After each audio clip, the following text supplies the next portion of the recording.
Diary. You never know when a case is going to hit. The other day, I thought I was just going to help Ned interview famous stand-up comedian Brady Owens for his podcast. But instead, I found myself investigating who was trying to sabotage him. To say this case turned out different than I expected is the understatement of the year. It was a doozy.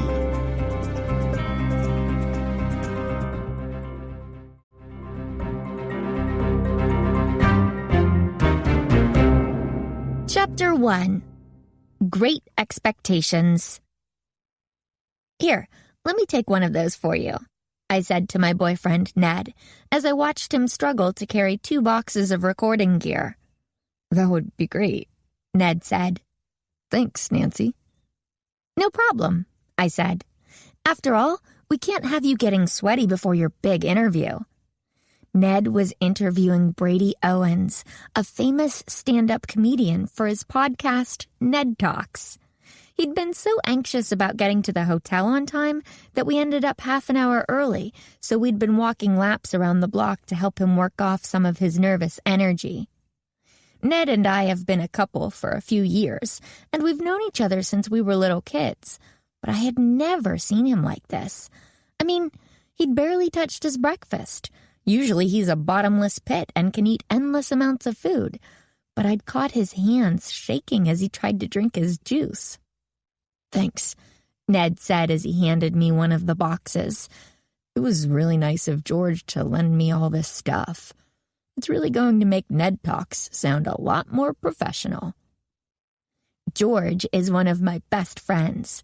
She has the latest gadgets, and we sometimes joke that she's part robot because she seems to have an innate sense of how machines work.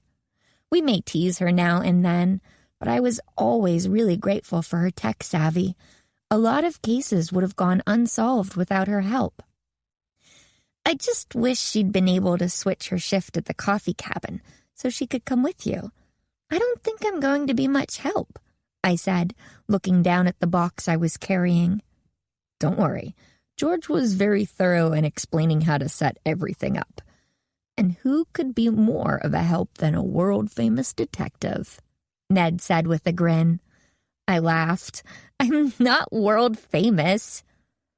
I am an amateur sleuth, and I've helped people with stuff like stolen items or blackmail attempts.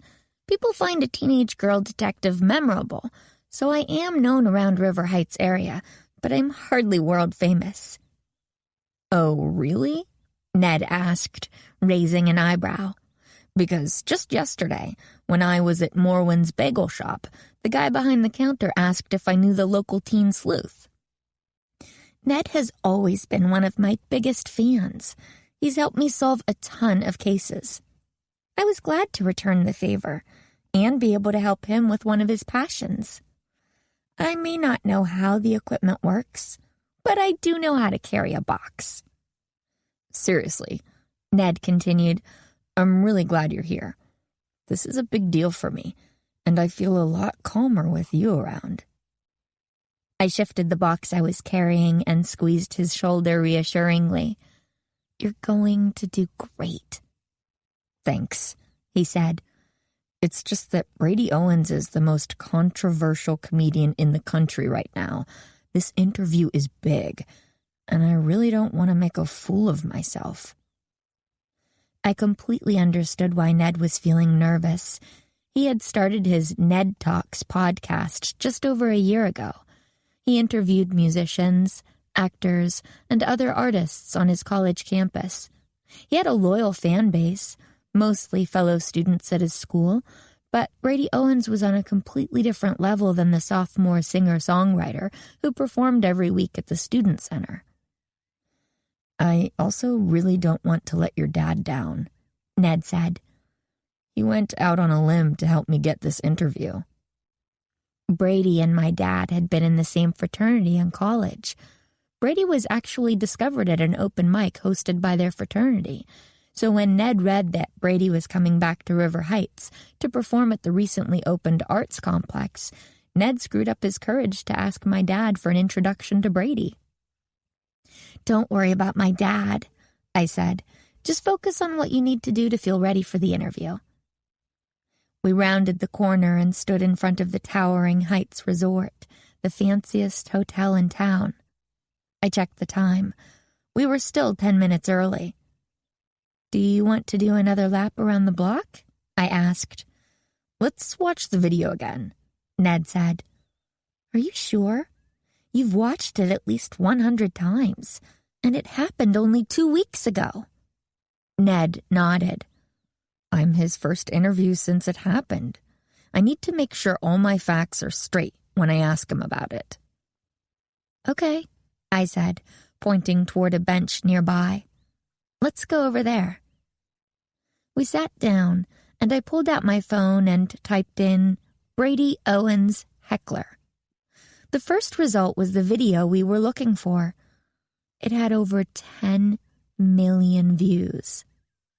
Brady stood on stage in a comedy club, microphone in his hand, pacing in front of a stool.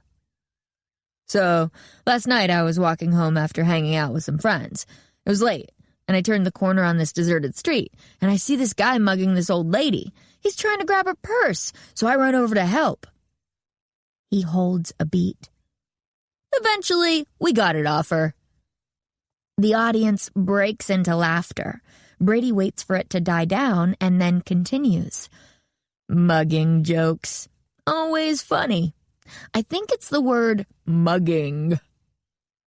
Before he can get further, a woman from the audience yells, "Actually, violence is never funny." Boos echo throughout the audience, and Brady whips toward her. The expression on his face is livid. "You know what's never funny?" he hisses. "Interrupting." He lifts his head up, addressing the whole crowd. "You know what we should do? We should mug this woman in the parking lot. That'll teach her not to interrupt. Plus, it will be funny." There is some laughter and applause in the audience, but there are also gasps and a smattering of boos. The video cut off there, but the reaction was immediate once the video was posted online. People were furious at Brady. They thought he had crossed the line and encouraged violence against the heckler, but Brady was unapologetic. In a series of tweets the next day, he said everyone was being too sensitive. He argued that it was clear he was joking. Besides, stand-up comedians were supposed to offend people. I thought his reaction to the heckler had been way out of line and really dangerous. At the very least, that woman deserved a sincere apology. I knew Ned was planning on pushing Brady on the subject, and I was looking forward to hearing what Brady would say. "I can't believe I landed this first interview. I'm just an amateur podcaster." All amateur means is that you don't get paid. It doesn't mean you don't know what you're doing. Ned smiled at me. "Thanks, Nancy." I checked my watch again. It was time to go. "You ready?" I asked Ned. Ned nodded. We both stopped short when we entered the hotel lobby. They had been completely renovated since the last time we had been in. "Wow," Ned said. "They really made this place look beautiful." "Yeah," I agreed. The old lobby had been nice, but this was gorgeous. Crystal chandeliers hung from an impossibly high ceiling. The dark mahogany pillars lining the room played off the mahogany welcome counter and tables throughout, along with maroon velvet chairs that were scattered about invitingly. To top it off, a man in a tuxedo played a grand piano in the center of the space. "I knew they were renovating, but I had no idea it was going to be like this," Ned said. "They must really believe the new arts complex is going to bring more tourists to River Heights," I said. The arts complex had been the passion project of the River Heights mayor, and it had just opened last month. It had a theater, where Brady Owens would be performing tonight, that could be used to show movies, plays, or other performances, an art museum, which promised to feature a wide variety of works, and a full set of classrooms and practice spaces that people could rent. They were offering classes in both the actual craft of art, like drawing and painting, and art history. These were the types of classes you would usually find on a university campus, but they were all open to the public. Ned checked his phone. Brady said he's in room 823. It looks like the elevators are in that corner, I said, pointing to the back left. We rode up in silence. I could tell that Ned was running through his questions in his head, and I didn't want to bother him. We arrived on the 8th floor and stepped off the elevator. 823 is all the way at the end, I said, reading the signs. Ned nodded, and we headed down the long hallway. The carpet was plush beneath our feet. We arrived at the room, and Ned took a deep breath before knocking on the door. Here goes nothing. As soon as his knuckles made contact, the door started to swing open. That's weird, Ned said. Maybe you forgot to close the door all the way, I suggested. Ned nudged the door open a touch more. Hello? He called out. Mr. Owens? Are you there? It's Ned Nickerson and Nancy Drew from the NedTalks podcast. There was no response. I moved in front of him and knocked on the door loudly. Mr. Owens? I yelled. There was still no response. I gently pushed the door open, revealing the entire room. Oh my gosh, Ned and I said in unison. The room was a mess. It had been completely trashed. Brady's suitcase had been opened, and his clothing was strewn around the entire room. The sheets had been stripped off the bed. The lamps were on the floor. The light bulbs shattered. Even the paintings had been taken off the wall. I've seen a lot of rooms destroyed, but this was one of the most drastically defaced rooms I had ever seen. Not to mention that one very important thing was missing. Where's Brady? Ned asked. Chapter 2. False Alarm. I'm going to call him, Ned said. Good idea, I said as I put down the box of equipment and stepped into the room to get a better look, my detective spidey sense taking over. I might not officially be on a case, but this trashed room was definitely a mystery. Something had happened in this room, and I felt compelled to find out as much about it as I could. I carefully stepped over the scattered clothing, broken glass, and ripped paper, not wanting to disturb anything in case the police came to investigate later. A laptop was poking out from underneath the sweater. Brady was on a 12-city tour. His laptop was likely one of the most valuable items he had with him while he was traveling. If the culprit hadn't taken that, this wouldn't be a random theft. It wasn't just someone looking for valuables. At the same time, I didn't see a note. If it was a saboteur, they would want their victim to know why they'd been targeted. In other words, I had no idea what had happened here. He's not answering, Ned called from the hallway. I'm really getting worried. You don't think he was kidnapped, do you? I studied the room. I felt my stomach sink as I realized that this mess definitely could have been caused by a struggle. I don't know, I said to Ned. Let's go down to the front desk and notify security. They probably have security cameras that caught what happened. Let's go, Ned said, charging back toward the elevators. I hurried after him, grabbing my box of equipment on the way.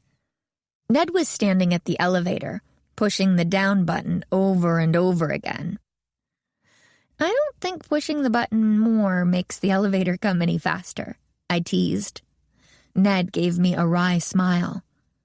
I know. Sorry. I'm just really freaked out.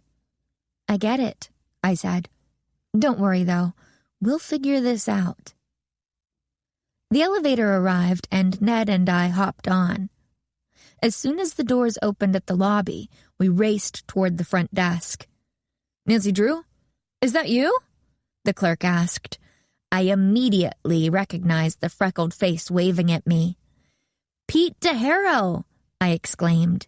Yeah, it's me, said Pete. How's Jake? I asked. Pete lit up. He's great. We just got him a new chew toy that he loves. He carries it with him all over the house. Jake was Pete's beloved German Shepherd Golden Retriever mix. I had helped Pete track him down a little over a year ago. It was no simple missing dog case, though. We'd ended up uncovering a ring of dog thieves.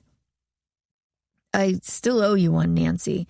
You totally saved Jake, Pete told me. Thanks, Pete, I said, but it was no trouble. I was happy to help. I felt Ned nudge me. We didn't have any time to waste. What's going on? Pete asked. He leaned in to whisper, Is there a case going on at the hotel? Maybe, I said. I explained how we had found Brady's room and that we were concerned for the comedian's safety. Do you think we could check the security cameras? I asked. Pete grimaced. Well, as part of the renovation, they actually got rid of the cameras in the hallways, he said. We only have them in the lobby now. Why? I asked. That seemed odd. Pete shrugged. They did a survey and guests said they valued privacy over every other category. I guess they figured cameras in the lobby were enough. I paused for a moment, feeling stymied on how to move forward at this point. It felt premature to call the police, but I wasn't sure what else to do. Did you say it was room 823? Asked Pete. The guest, Brady Owens, he's that comedian who yelled at the heckler, right? Yeah, that's him, Ned said.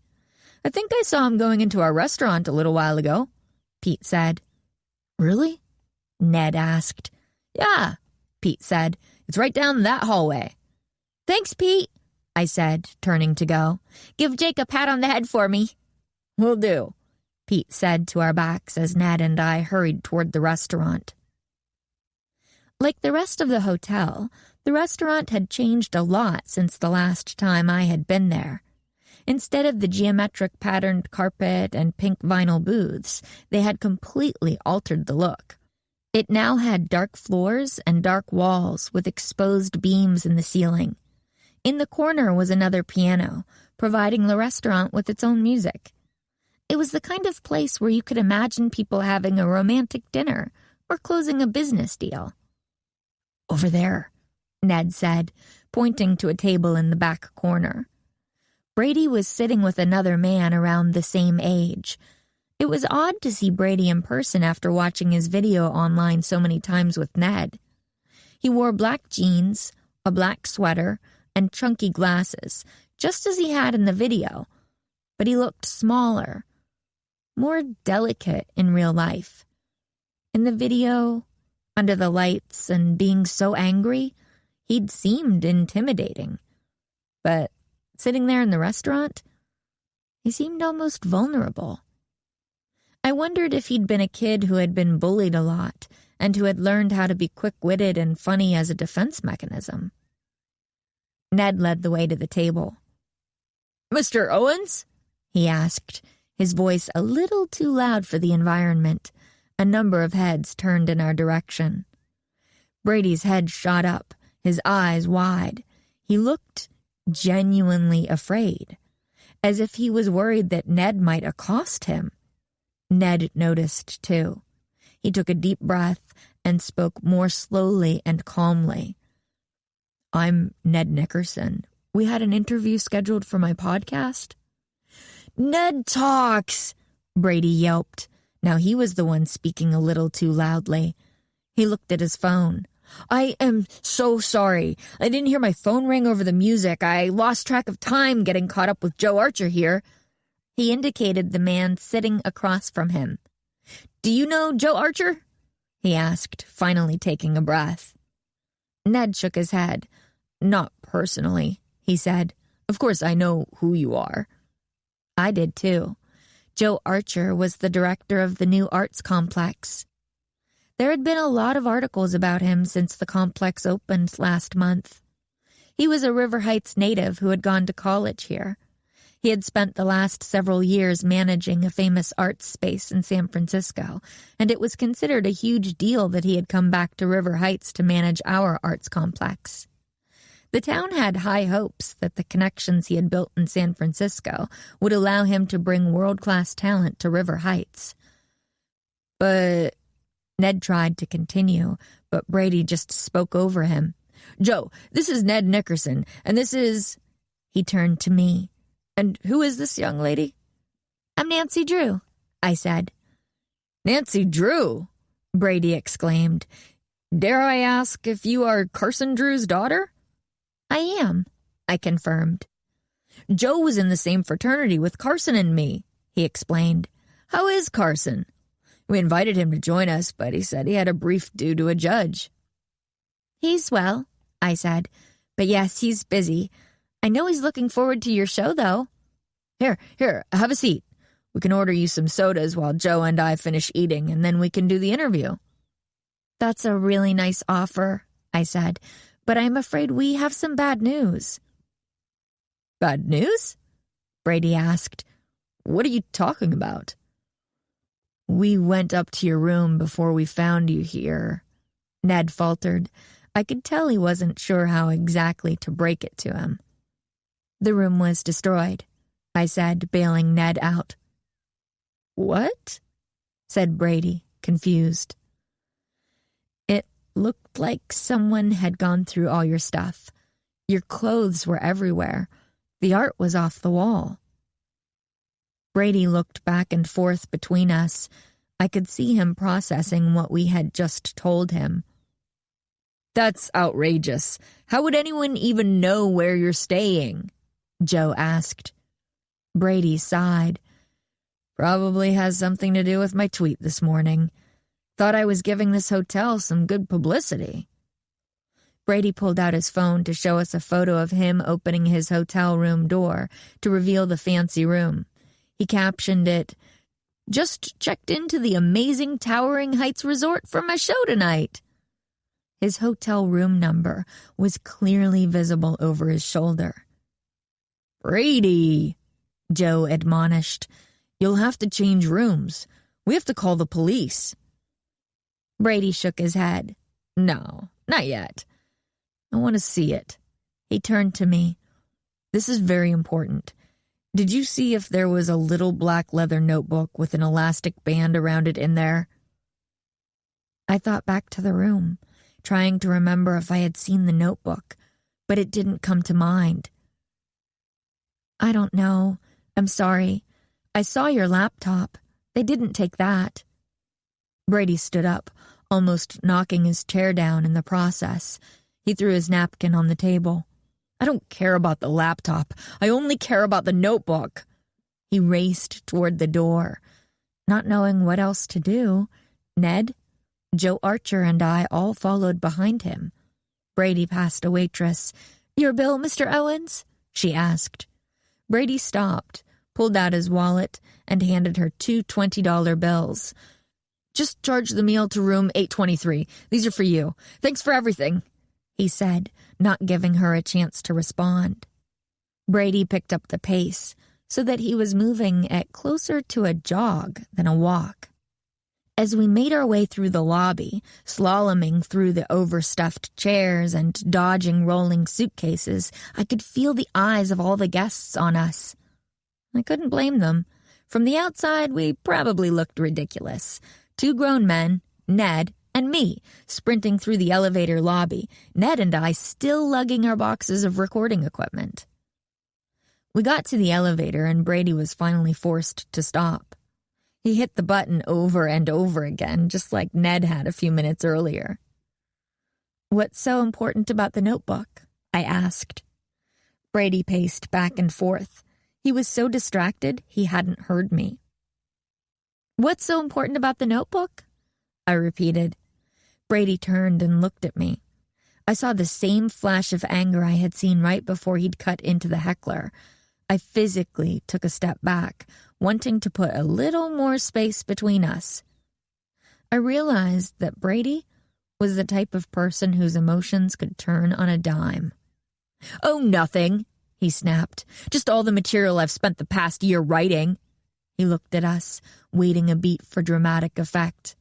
Even in a moment of crisis, he maintained his performer instinct. "So, just my entire life." Chapter 3. A Girl on a Mission. Brady hit the elevator button again. The number display showed that it was stopped on the 4th floor. "Forget it," Brady said, exasperated. "I'm taking the stairs." "You're on the 8th floor," Joe Archer protested. "Nothing wrong with a little exercise," said Brady, already heading toward the stairs. Like ducklings following their mother, we trailed after him.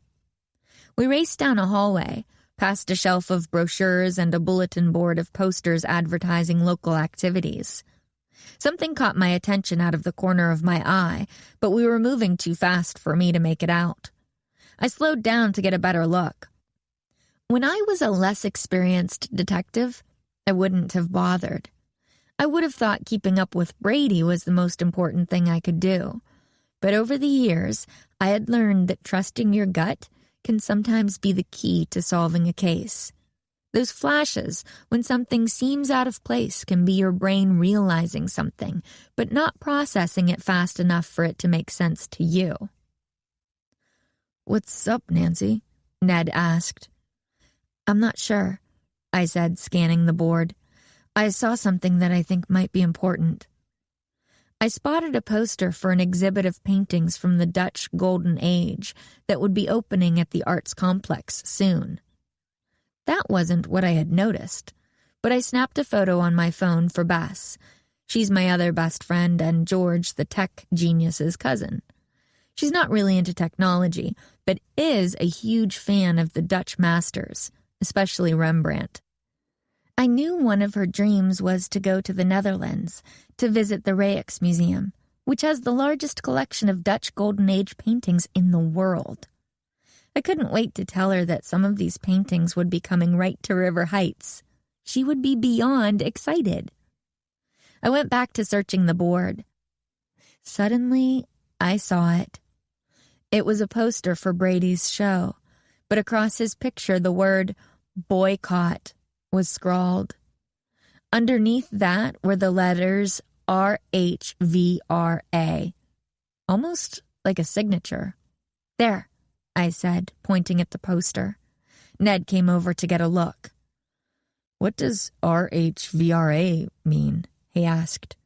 "RH probably stands for River Heights, but I don't know about the rest of it," I said.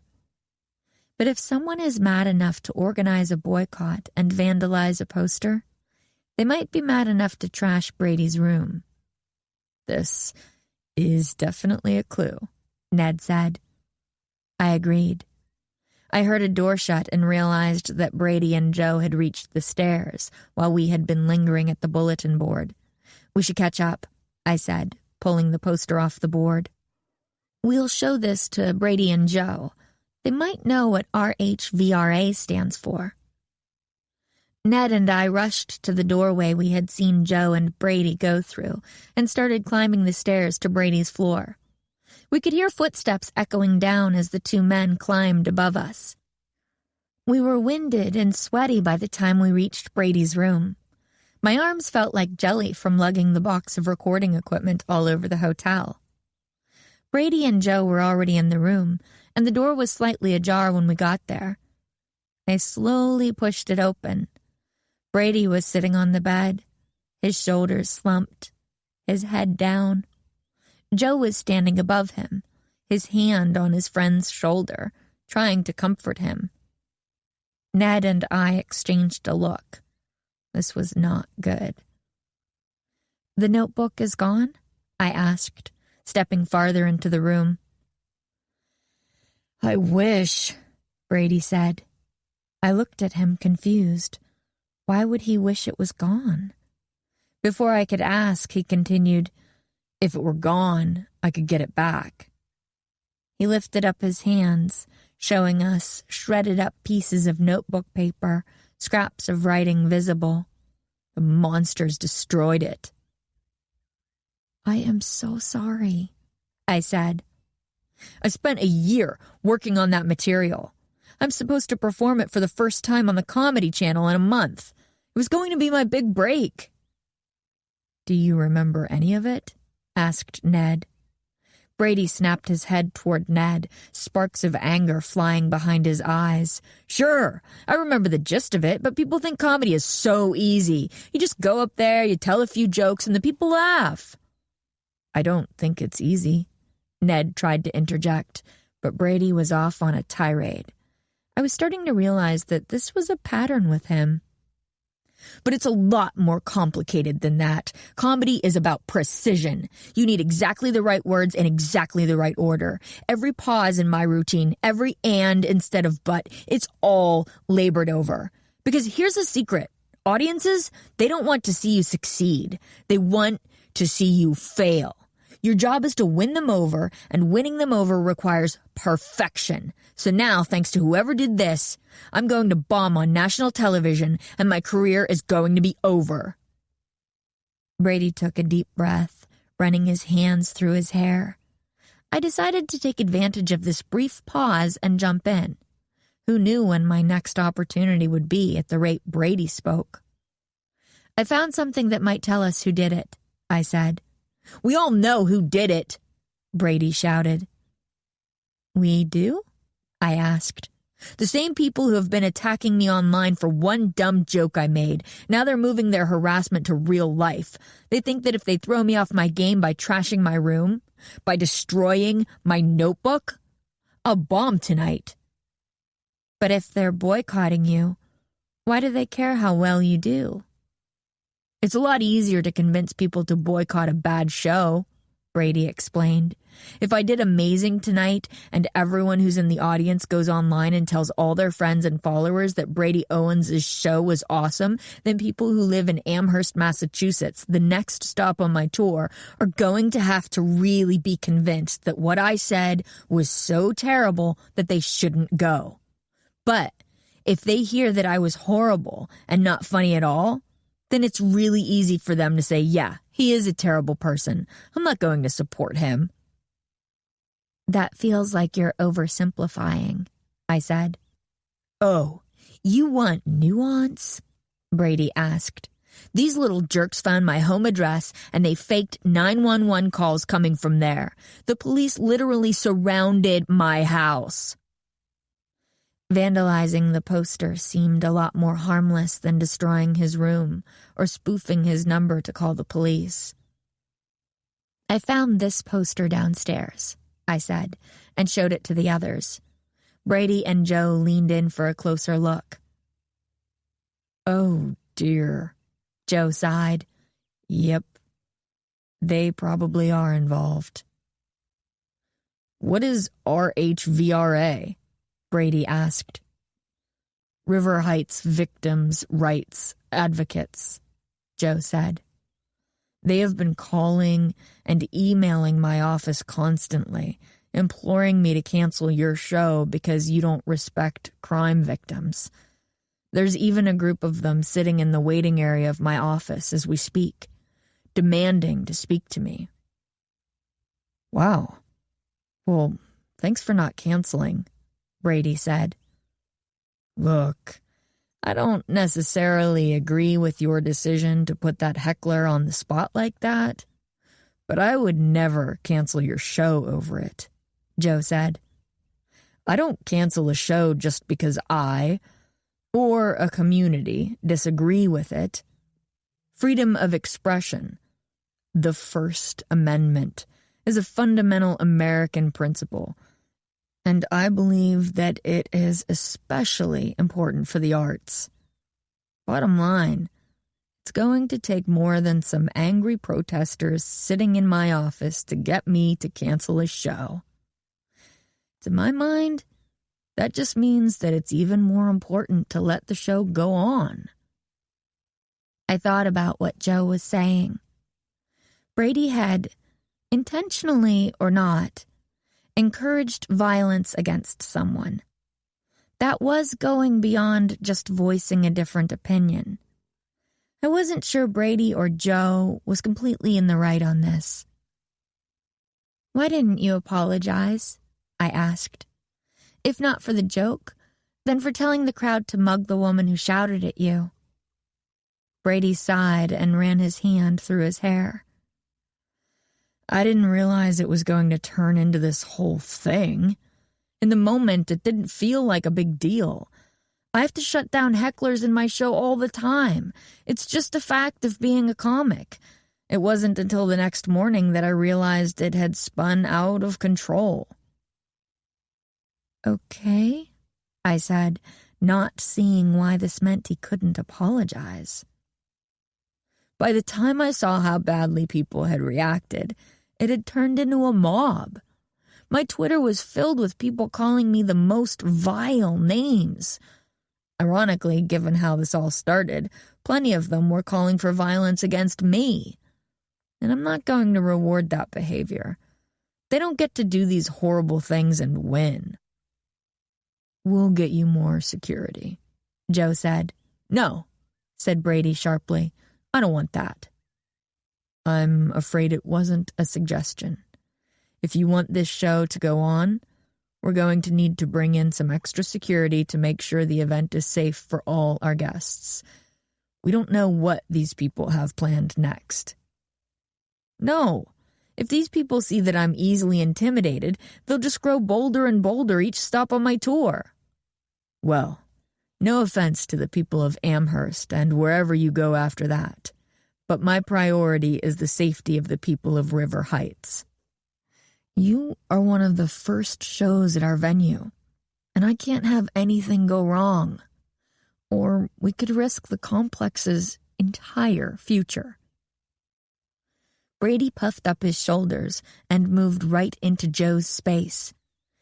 Joe was a good 6 inches taller than the comedian, but Brady still managed to seem threatening. "This is so typical of you, Joe. You always prioritize your own needs over everybody else's." "Oh, really?" Joe asked, leaning down so he was just inches from Brady's face.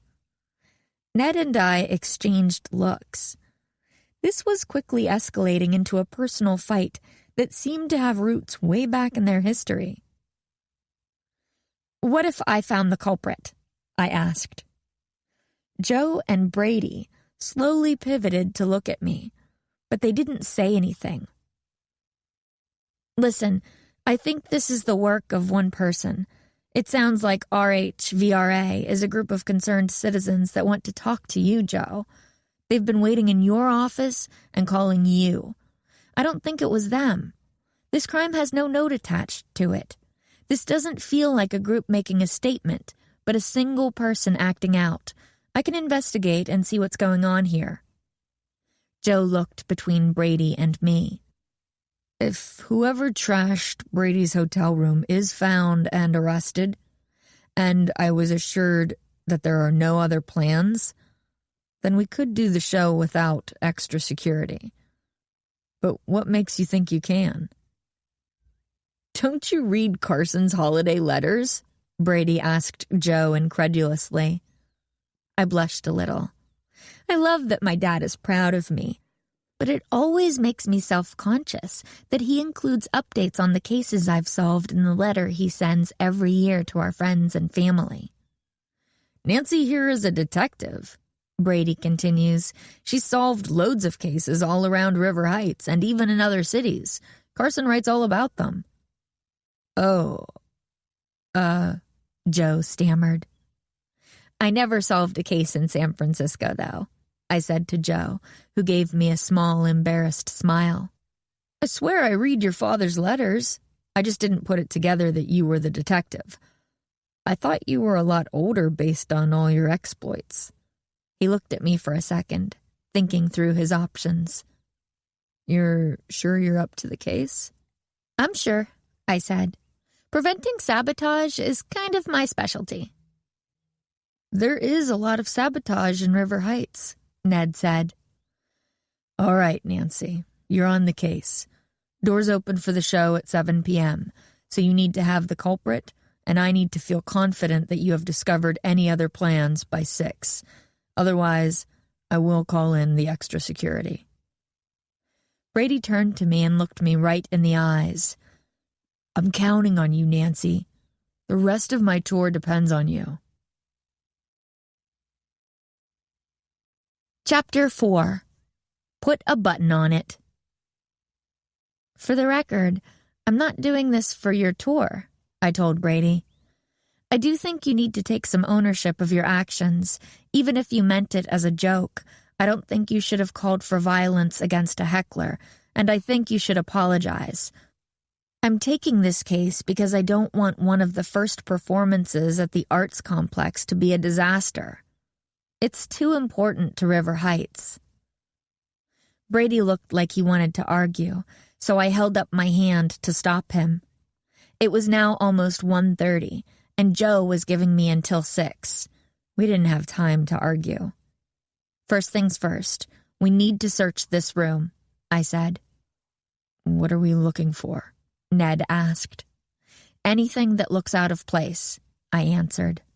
Whoever destroyed it must have exerted a lot of energy to do this level of damage.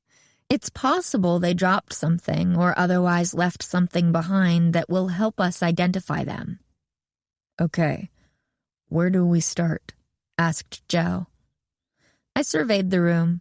It was a good question. For a moment, I felt overwhelmed by how much damage had been done. It could take a lot of time to go through everything, and I didn't have a lot of time before Joe would call in the extra security. It was also easy to imagine missing an important clue in the mess. But sometimes, moving forward with one plan is better than waiting for the perfect plan. I opened the door to the bathroom. It looked like that room had been left alone. Brady, is this how you left the bathroom? I asked. Brady peered in. Yep, looks like they left that room alone. Okay, then we will too. Let's divide this room into quadrants, I said, and each of us will be responsible for searching that quadrant. If there's anything that seems like it might be a clue, hold it up, and Brady can tell us if it's his or not. You're lucky this is the first stop of my tour, Brady said. Why is that? You won't be digging through my dirty laundry. We all laughed. Okay, I said. Brady, how about you take from the west wall through the left pillow and then down the bottom of the bed? Joe, if you could take the east wall through the right pillow, Ned and I will split the space in front of the bed. Sound good? Everyone nodded and got to work. I got down on my hands and knees and started in the upper left corner of my quadrant. Make sure you look under things. Even the smallest clue could help us find the person who did this. I reminded everyone as I focused my eyes intently down, looking for anything that seemed like it didn't belong to a middle-aged stand-up comic. I carefully shook out the pants that were strewn across my way. I was completely focused on the 2 square feet of carpet in front of me. After a moment, Ned spoke up. You know, these notebook pages aren't torn that small. I think we could put them back together. Don't tease me, Ned, Brady answered. I can't take another disappointment right now. No, I'm serious, Ned said. I'm pretty good at puzzles. He's being modest, I added. He's really good at puzzles. It's a tradition in his family that they do a giant jigsaw puzzle every year over the holidays. And by giant, I mean like over 5,000 pieces. Yeah, and we do the expert level ones, Ned continued. The ones that are approximately 90% sky or ocean, so each piece is blue with very little distinguishing it from the others. I picked up a scrap of the notebook paper and examined it. It was about 1/2 inch in size, but you could clearly make out the letters ST on it. It wouldn't be easy to put it back together, but it was possible. I think he could do it, I said. Here, Ned said, taking the recording equipment out of its box. Put all the notebook pieces you find in this box, and I will work on putting the pages back together after we finish searching the room." We got back to scouring our quadrants for clues, stopping only to put notebook scraps in the box. After a while, my arms began to ache, and my eyes started swimming from staying focused on a small spot for so long. "There's nothing in my quadrant," Joe said, standing up and stretching his back. "Mine either," said Brady. "Sorry, Nancy," Ned chimed in. "I don't see anything either." I hadn't had any luck either, and I was going to give up when suddenly my own words echoed in my head. "Look under things." "The bed," I said. "Brady and Joe searched the bed," Ned said, confused. "But they didn't search under it," I said. "Come on." I lifted up the bed skirt, but it was too dark to see anything. I pulled out my phone, turned on its flashlight function, and shined it under the bed. I swept it from left to right, like I had seen the spotlights on police helicopters do on the news when they were searching for escaped suspects. The light caught something that flashed, but I couldn't make out what it was. "There's something under there," I exclaimed. "What? What is it?" Brady asked, rushing to my side.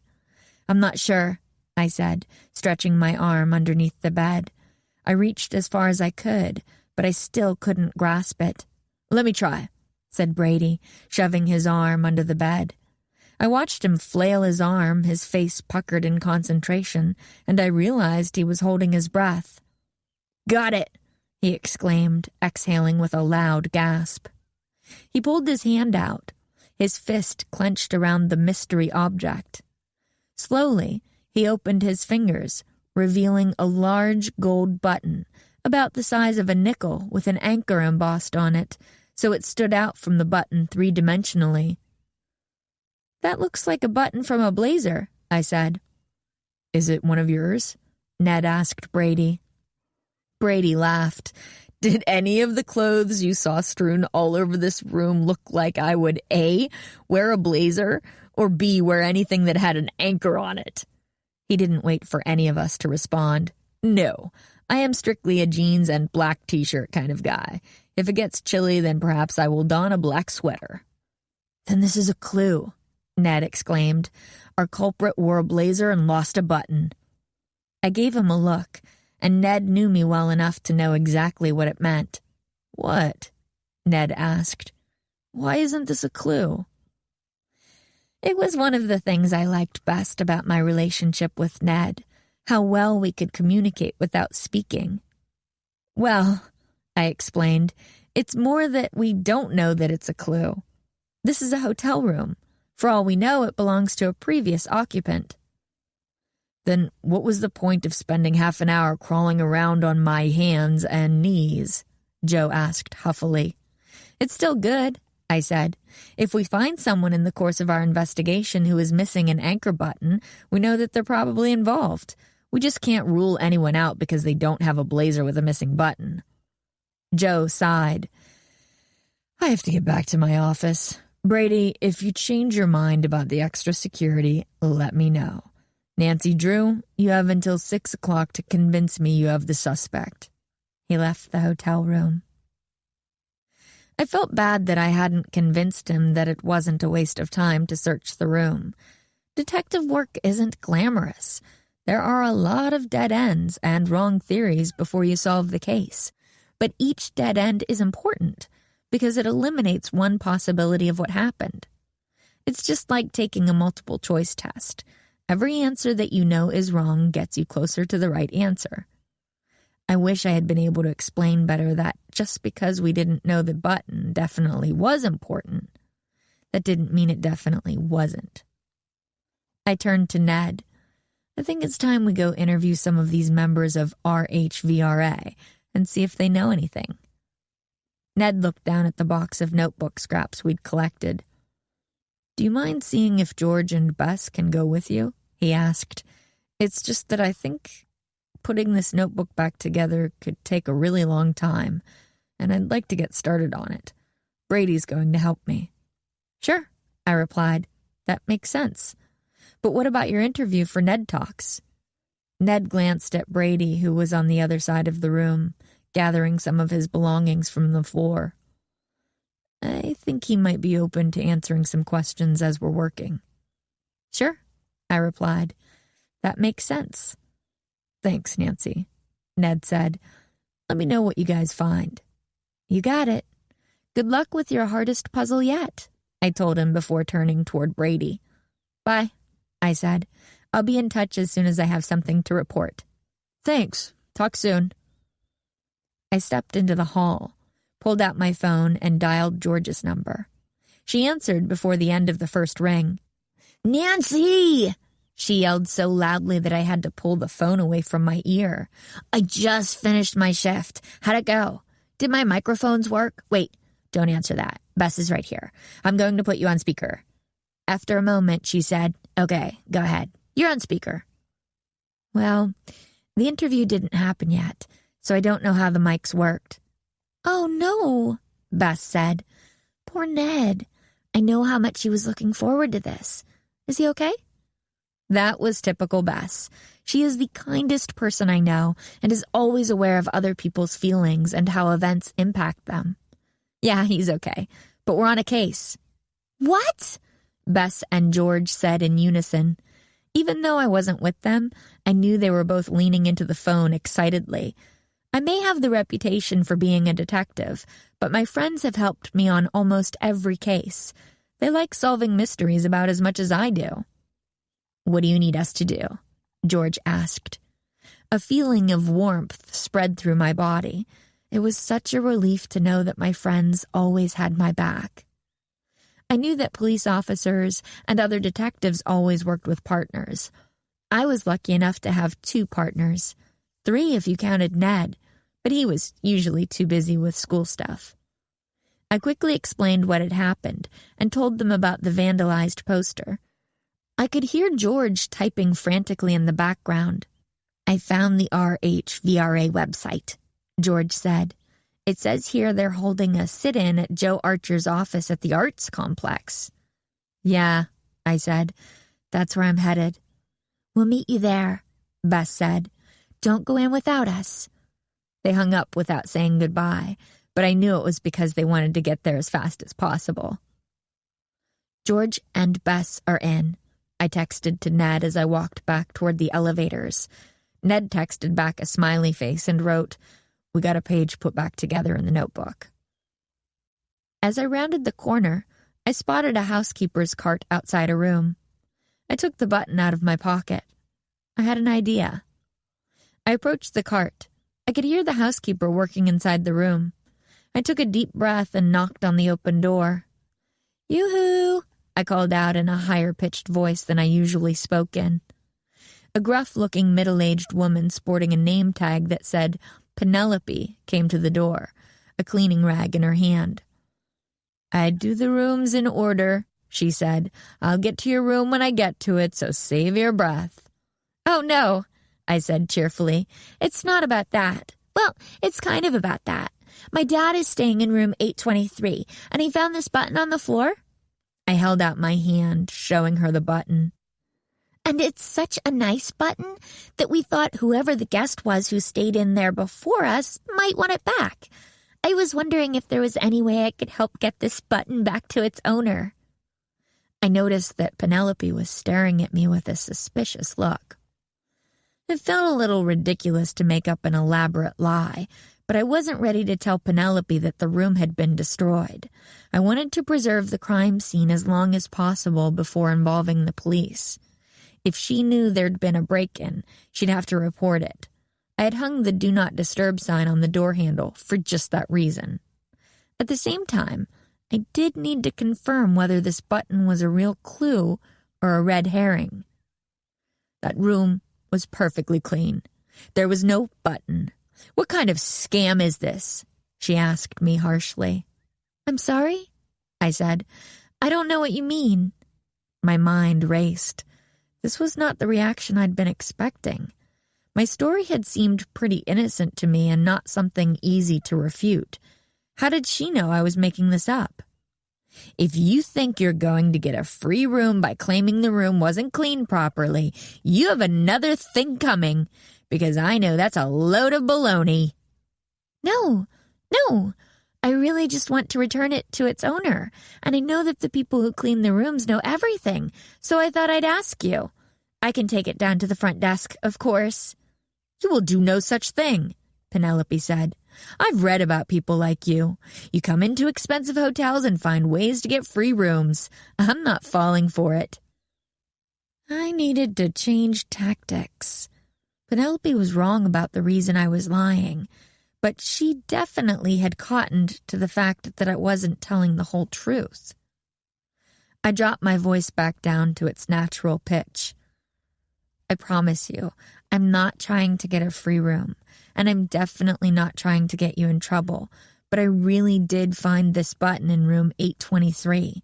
Why do you say that's impossible? Because this floor was one of the last floors renovated. The guests staying in these rooms are the first guests to stay in them since the renovation. These rooms were spotless. Therefore, you are lying. But I can take that button if you want. No, that's okay. I think I'll hang on to it. I thanked Penelope for her help and kept going toward the elevator. Bess and George would probably be at the arts complex by now. I needed to hurry to meet them. I could feel Penelope's eyes still on me as I made my way down the hall. Otherwise, I would have added a little skip to my step.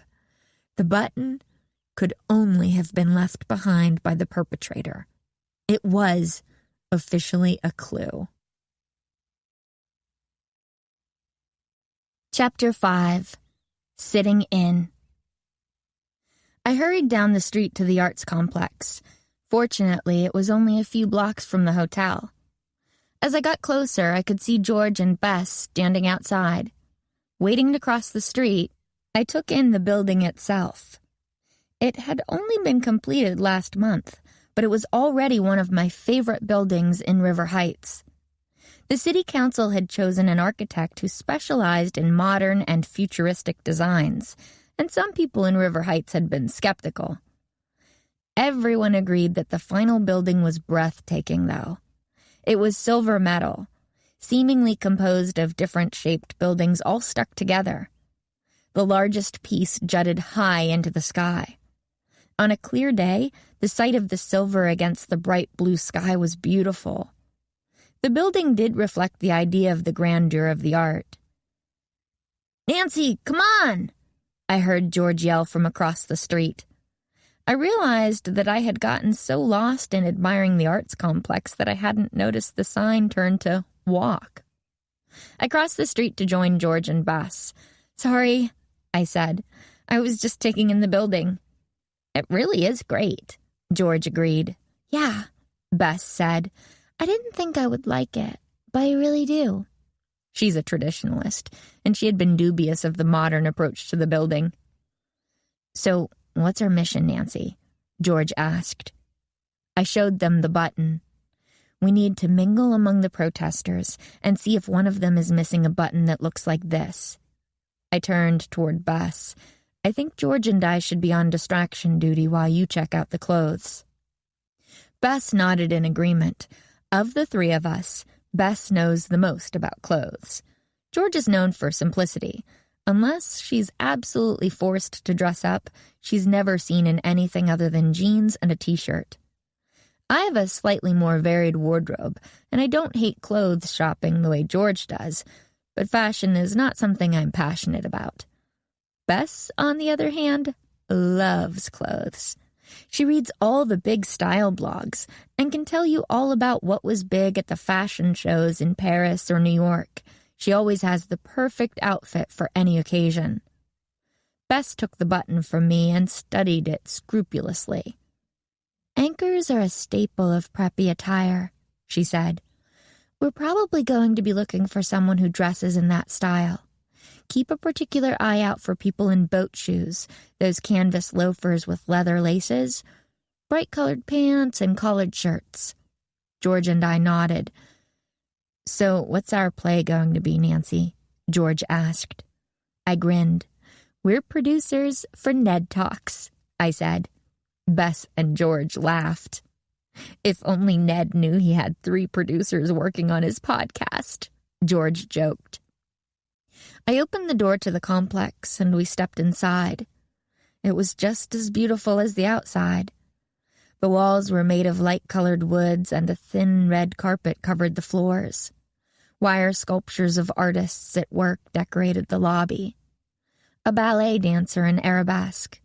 A painter mid-brushstroke. A violinist strumming her instrument. An actor delivering a monologue. "Does anyone see a directory where we can find Joe Archer's office?" Bess asked.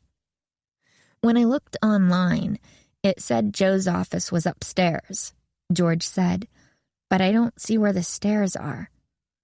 2 women holding signs that said victims' rights are not funny passed us. "I think we should follow them," I said. "That's why you're the detective," George joked. We followed the women through the lobby to a door in the back right corner leading to a set of stairs. They turned as we went through the door behind them. "Are you here for the sit-in?" one with curly hair and glasses asked. "Yep," I said. "That's great," her friend said. "Are you in one of Erica Vega's classes too?" she asked as we started up the stairs. I looked between George and Bess. They looked as clueless as I did. No," I said. "Who is Erica Vega?" "Oh, she's amazing," the curly-haired one enthused. "She's teaching this politics of art class here at the complex. It's incredible. She changed the whole way I think about art. She's the one who suggested we have this sit-in. I didn't know other people knew about it." "Oh, I saw the group online," George jumped in. "I suggested that my friends come with me." The women broke into excited grins. "That's great," the one with curly hair said. "We didn't think anyone was paying attention. So far, everyone who's showed up to sit in has been in Erica's class." "Well, I was paying attention," George said. "Cool. I'm glad our cause is spreading," the woman said. We had reached the top of the stairs, and they led us through another door which deposited us in a typical office building hallway. It was much different from the downstairs area. The only thing that distinguished it from being a building that housed accountants or lawyers was that the hallways were adorned with stenciled paintings of musical notes, ballet shoes, the tragedy and comedy masks, and paintbrushes. We were standing directly in front of an office door with a nameplate that said Joe Archer in big letters. We could hear the murmur of a group of people inside, but couldn't make out any of the words. We followed the women into the waiting area of Joe's office. The small space was packed with at least 50 people. Almost all of them were women. Many of them were holding signs. The door shut behind us, and we were squeezed up against the wall with barely any room to maneuver. Sweat had already started beading on my forehead from all the body heat in the room. At a desk in the corner, a woman who I assumed was Joe's assistant tried to work in the chaos. Behind her was the door to Joe's office. Through the din, I could hear a rhythmic clacking sound coming from inside. "What is that noise?" I asked. "I think it's a typewriter. I read an interview with him, and he mentioned that he can't get used to a computer keyboard," Bess exclaimed after a moment. "That's crazy," George exclaimed. "I thought nobody had used a typewriter in decades." I laughed. "Well, I guess one person still does. But back to the case. Bess, do you see anything?" Bess looked at a loss. With the room so full, it was impossible for her to get a good look at anyone's clothes. It was time for me to do my thing. "Excuse me," I said. One woman standing a few feet from me turned her head in my direction, but the rest of the women ignored me. I tried again, louder. "Excuse me!" A few more heads turned my way. I tried again, really yelling this time. "Excuse me!" The room went suddenly quiet. and now everyone was looking at me. I cleared my throat. "Hi," I said. "I'm a producer with NedTalks, which is an up-and-coming podcast. Our host, Ned Nickerson, is interviewing Brady Owens."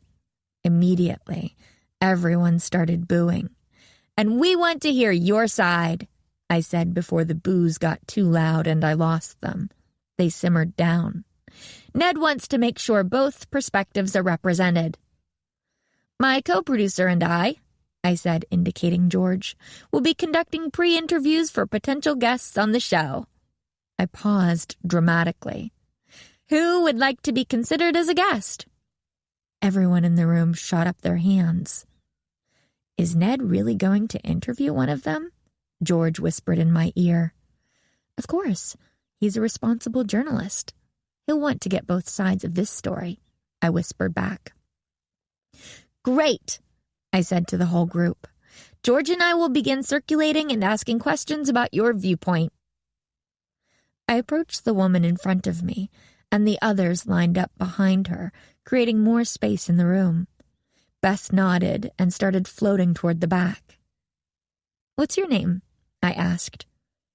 "I'm Jennifer," she answered. I pulled out a small reporter's notebook that I always carry with me, in case a situation like this pops up, and I need to write down clues. It's long and skinny, so I can easily hold it in one hand to take notes.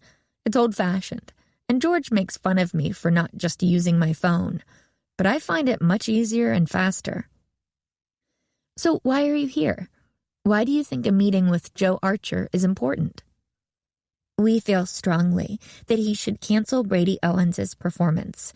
Brady crossed the line when he advocated violence, and the River Heights Arts Complex should not condone that kind of behavior." "But what about free speech?" George asked. "Doesn't the First Amendment say that Brady has the right to say whatever he wants?" Another woman jumped out of line and stood next to Jennifer. "Of course, Brady has that right," she argued.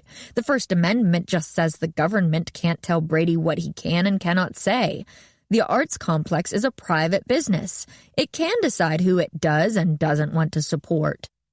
She looked at me. "My name is Carolyn, by the way, if you want to write that down." "And," Jennifer continued, "we have the right to say that we don't agree. We just wish Joe Archer would actually listen to us. He just pushes past us without listening every time he goes to his office, like just now. The River Heights Arts Complex is really important to all of us, and he should hear what we have to say." I nodded and jotted down what she'd just said. I stole a glance at Bess, who was circulating among the group, appraising their outfits and snapping photos on her phone. "Exactly," Corinne added.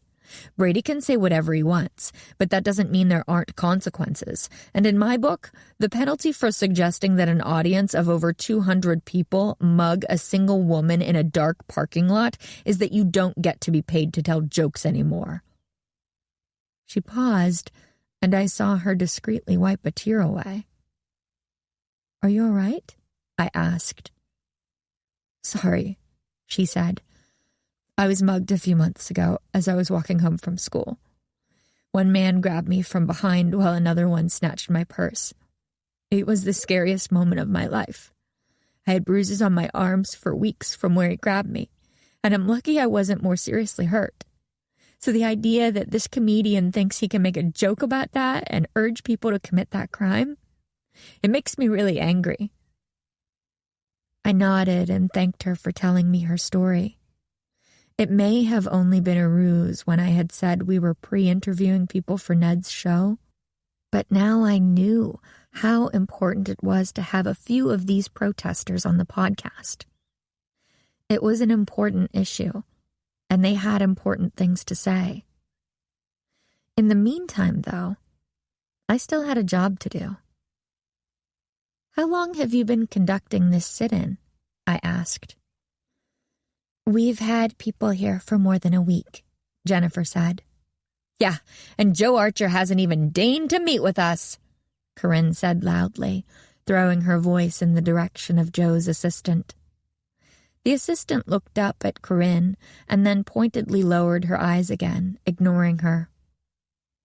Brady goes on at 7 o'clock tonight. At this point, it seems like Joe Archer is not going to give in to your request to cancel the show. Do you have a plan B? Jennifer and Corinne exchanged looks, and I caught Jennifer ever so slightly shaking her head no at Corinne. Nope, this is it. There's no plan B. I was pretty sure they were lying, but before I could press them any further, the door to the hallway swung open, and a tall woman with dark hair and bright blue eyes stood in the doorway. She was wearing creased gray slacks and a white shirt with an argyle V-neck sweater vest over it. Her face glistened with sweat. Her hair was disheveled, and her shirt was wrinkled. Still, she was a commanding presence, and immediately everyone's attention shot to her. "Tammy, you're back!" Jennifer cried next to me. There was a pregnant pause as everyone waited for Tammy to respond. "The Eagle has landed. The petitions have been delivered," Tammy yelled, and broke out into a wide smile. Everyone in the room flocked around her, effectively boxing me, George, and Bess out of the group to the outskirts. Bess came up next to me. I turned toward her. I know I'm not a fashion expert, but her clothes meet the definition of preppy, right? Bess nodded. Definitely. And those pants could be the bottom half of a pantsuit, the top half of which would be a blazer. I looked back at Tammy. I could barely make her out among all the other activists encircling her. I shoved myself past Jennifer and Corinne to the center of the circle, so I was right next to Tammy. "Hi, Tammy, right?" "Yeah, who are you?" "I'm Nancy. I'm a producer for the NedTalks podcast, and I just wanted to say that I love your outfit."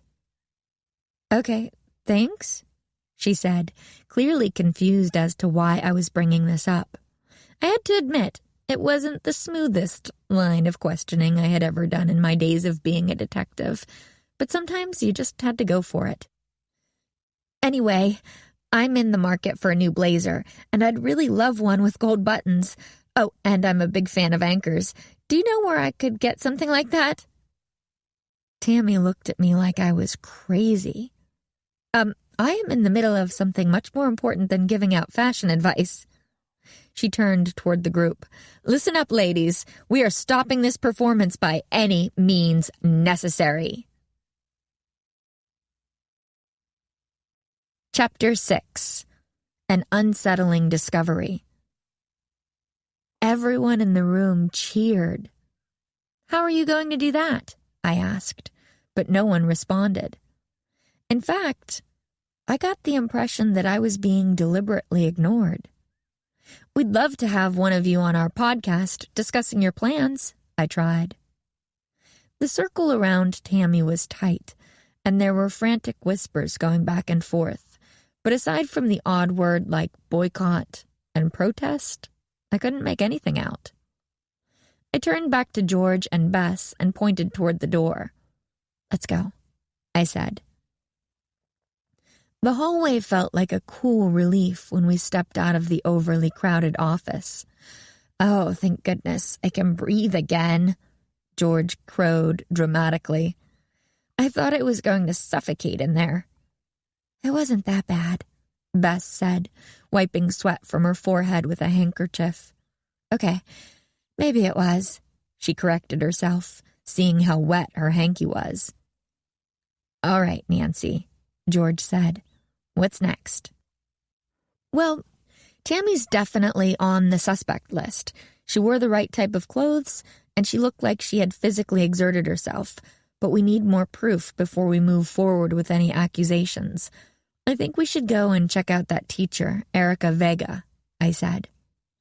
"Makes sense to me," said Bess. "It seems like she's the one really inspiring these people to protest." She paused, then added, "You know, I feel like I've heard the name Erica Vega before, but I can't remember from where." "Well, According to this schedule online, she's teaching a class right now, George said, looking at her phone. It looks like the classroom is just down this hall, too. We started walking down the hallway. As we were heading that way, we passed a sign pointing to the museum. "Oh, Bess, I forgot to tell you," I said. "They're having a Dutch Masters exhibit here. It opens this weekend. Here, I took a photo of the poster for you." I handed her my phone with the photo on it. "Oh, wow," Bess said. "This is amazing. It says they're going to be showing the zebra finch, which is incredible." "Why?" George asked.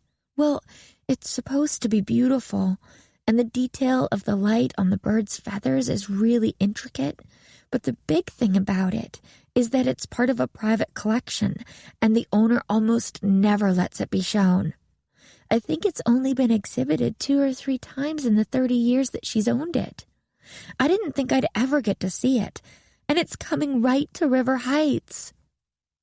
"Well, we'll definitely have to go," I said. We kept walking. "It really is neat how the classrooms and performance spaces are all in this one building," George said. I agreed, which is why we need it to be successful and not have Brady's performance sabotaged. "Classroom 17, this is it," George said, pointing to the door. I put my ear up against the door. I could hear a woman lecturing. "Let's go for it," I said. I creaked open the door. The classroom was a typical lecture hall with rows of stadium-style seating. At the front was a woman with short blonde hair holding court. "Freedom of expression comes with responsibilities," Erica said. I pushed the door open farther, and Erica stopped talking to look up at us. "Sorry," I said. "I was hoping we could sit in." Yeah, come in. Come in quickly." Bess, George, and I found seats in the back and slid in as quietly as we could. "Artists and performers, they think that they are a protected class. They think they can say whatever they want, and they are covered by the fact that they make art. But that is not the case. Artists don't get a blank check where they can offend anyone they want and not get called out for it." Erica was speaking more and more loudly. As I looked around the room, I observed that the attendees were rapt at what she was saying. I saw several people nodding their heads along with her. "Artists need to be held accountable. And who do you think needs to hold them accountable?" Several hands shot up in the air. "Kristen," Erica said, pointing to a young woman in the front. "The people," Kristen said enthusiastically. "That's right," Erica said. "The people. When an artist crosses the line, the people have to tell him or her. And how do they do that? Don't bother raising your hands, just shout it out." "Boycotting," someone yelled. "Organizing on social media," someone else shouted. "Protesting." "Showing them what it feels like." Yes, Erica said. "You do what you have to do to get your point heard." She checked her watch. "All right, that's all we have time for this week. Good luck tonight. Go out there and fight the good fight." "Will we see you tonight protesting the show?" a student asked. "Unfortunately, I have somewhere else I need to be tonight," Erica said. "But I will be there with you in spirit." The students filed out, and Bess, George, and I pushed to the front of the room to talk to Erica. "Hey, Nancy," Bess whispered. "Do you mind if I take the lead on talking to her?" I looked at Bess in surprise. She is always a great help in my investigations, but she rarely asks to take the lead. She nodded at me, looking more determined than I'd ever seen her. "Okay," I agreed. "Ms. Vega," Bess said, "I'm Bess Marvin, and I just wanted to say I'm a big fan." Erica Vega raised her eyebrows and waited for Bess to go on. George and I looked at Bess, wondering what she was up to. I really loved the blog entry you wrote about the zebra finch, Bess continued. I thought your analysis of the brush strokes was genius. Thanks, Erica said, sounding genuinely impressed. I haven't met many people who have read that article. It's one of my favorite paintings of all time. I read everything I can about it. I can't believe I'm finally going to get to see it in person in River Heights. It's an amazing thing to see in real life, she said. If you'll forgive me, I need to run. I looked down and noticed she was pulling a rolling suitcase. Oh, are you headed to the airport? I asked. No, I have a meeting, she said. I pushed forward. I don't want to hold you up, but we're producers for a podcast, and we're looking for protesters to interview. Could you recommend any of your students? I asked. Who's leading the charge here? Oh, that's easy, Erica said. Tammy Wright. She's my star student, and she would be very articulate about her views. All the students look up to her. Now, I'm sorry, but I really need to run. She headed out, leaving me and my friends alone in the lecture hall.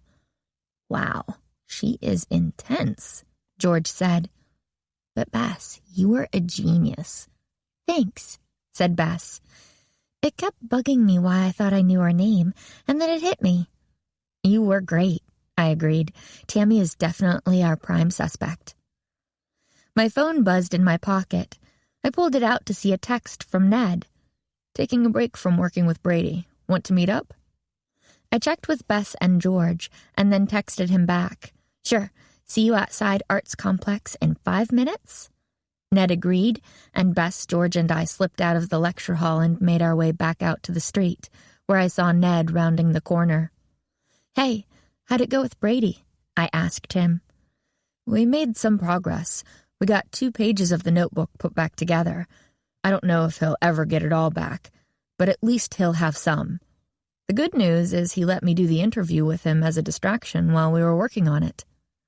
That's great, I said. How was it? I think it went really well. Because he was working on this other task, I think he was more open with me in his answers than he would have been otherwise. That made sense to me. I always liked when someone I was interviewing for a case was doing something else while we were chatting. They tended to be less guarded and more careless with their words. In fact, would you guys mind if we went somewhere so I could back up the interview? It's too good. I don't want to risk only having it on my computer, Ned said. Can we do that somewhere there is food? George asked. I didn't eat lunch and I'm starving. I checked my watch. We'd already investigated for an hour, and we'd made some progress, but I didn't feel close to solving the case. I was going to argue that we push on, but the look on George's and Ned's faces told me that I needed to take this break if I wanted them working at their peaks. George was no good to me if she fainted from hunger, and Ned wouldn't be able to focus if he was worried about losing his interview.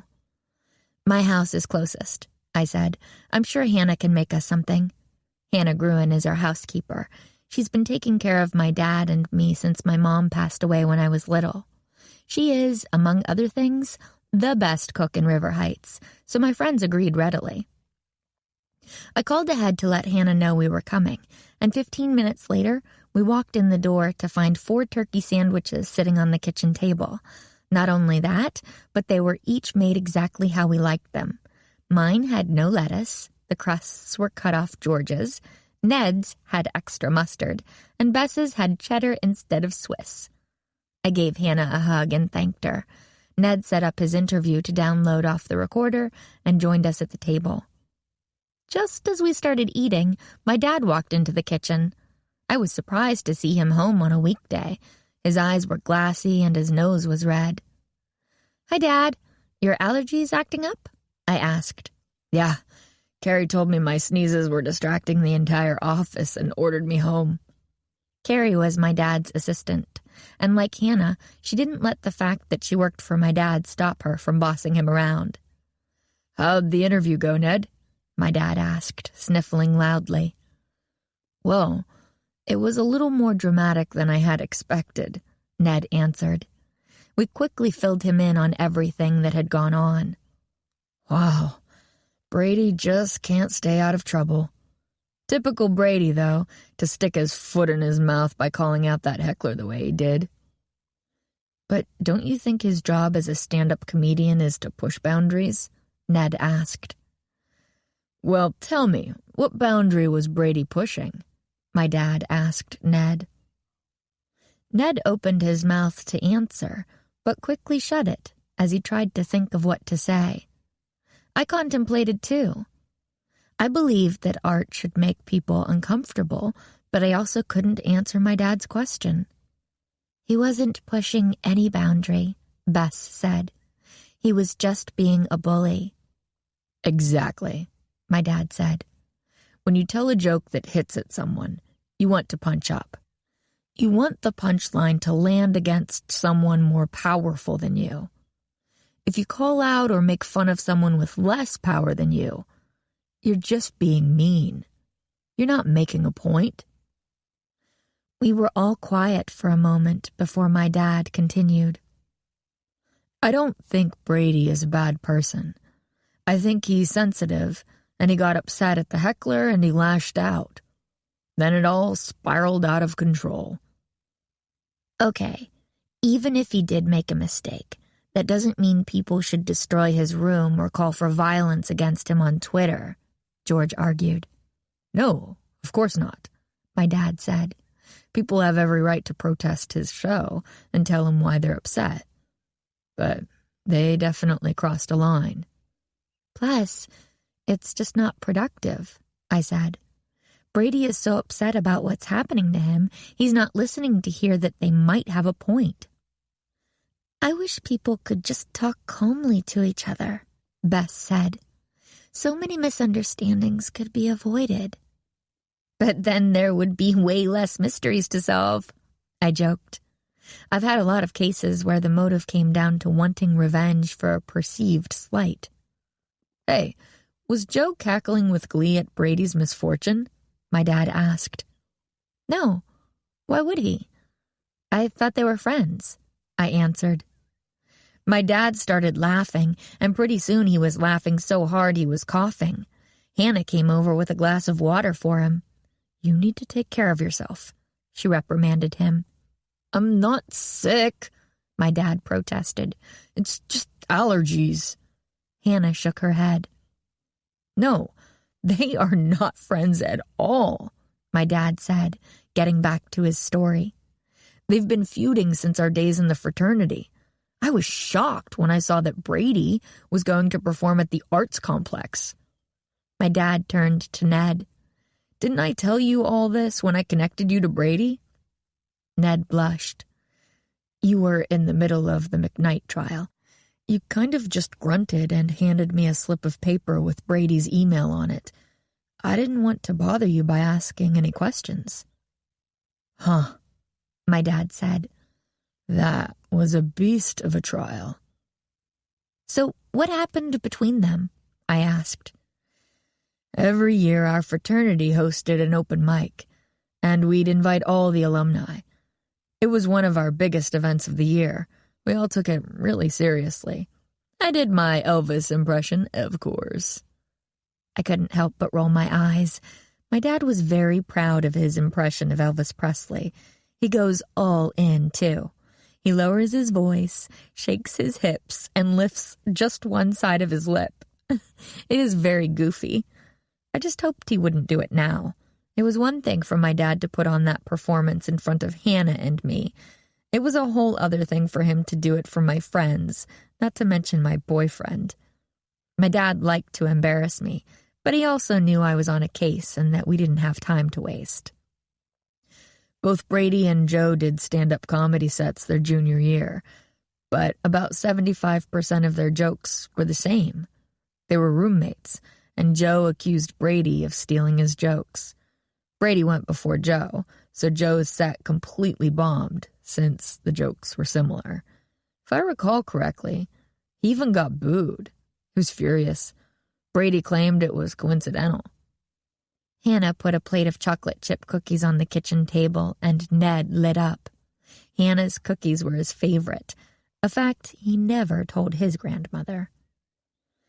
"I have an extra bag for you to take back with you to the dorms," Hannah told him. Ned got up and engulfed her in a hug. It was comical how much taller he was than her. "You're the best," he told Hannah. "Who did you believe?"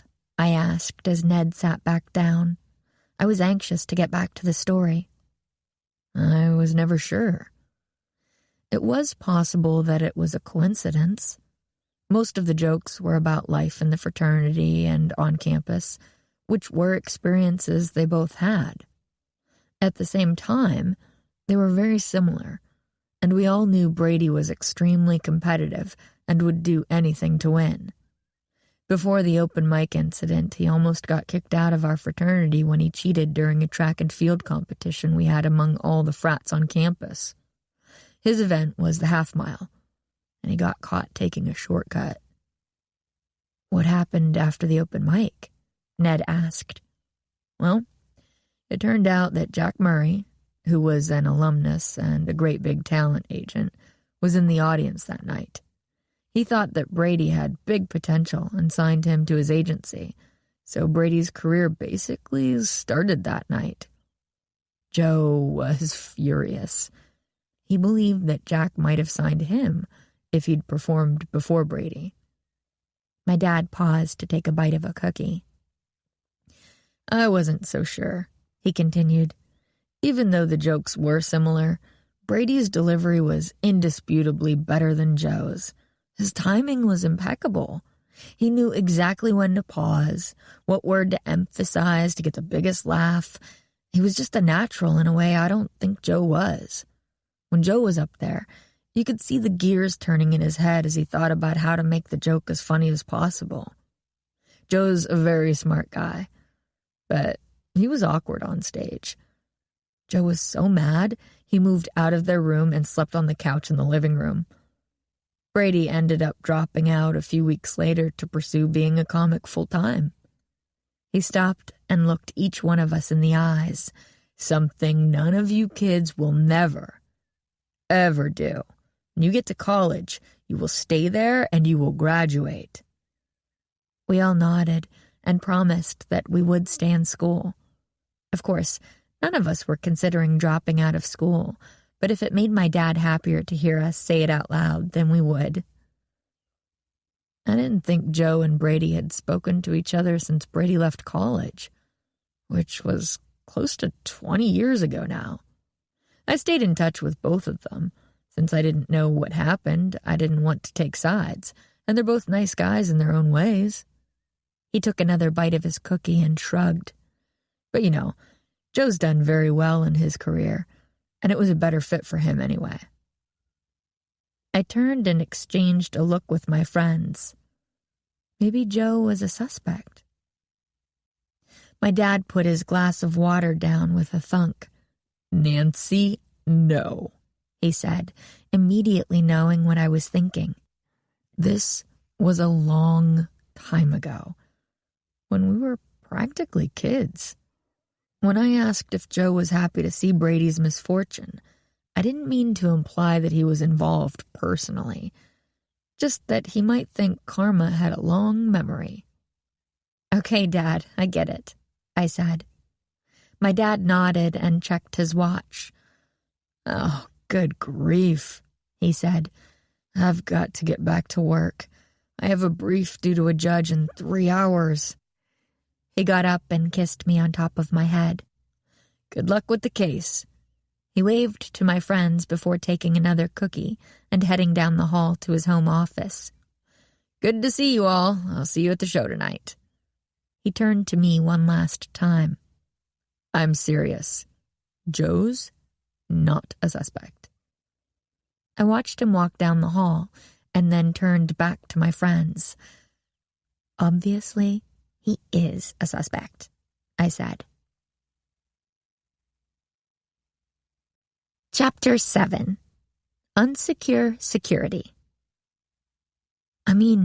Ripping up his notebook with all his jokes would definitely be good revenge for Brady stealing his jokes, Ned said. Yeah, and if you think about it, Joe is the one who determines whether I solve the case to his satisfaction, I said. I could bring him a suspect, and he could say I don't have enough evidence, so he would still add security, or even cancel the show if he thought it was too big a risk.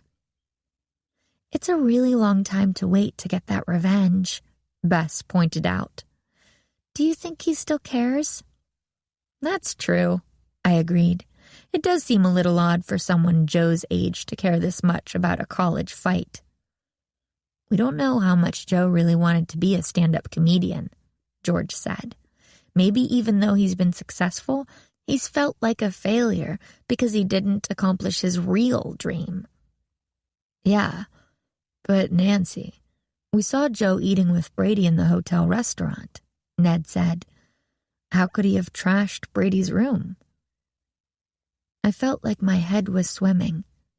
I sighed and checked my watch.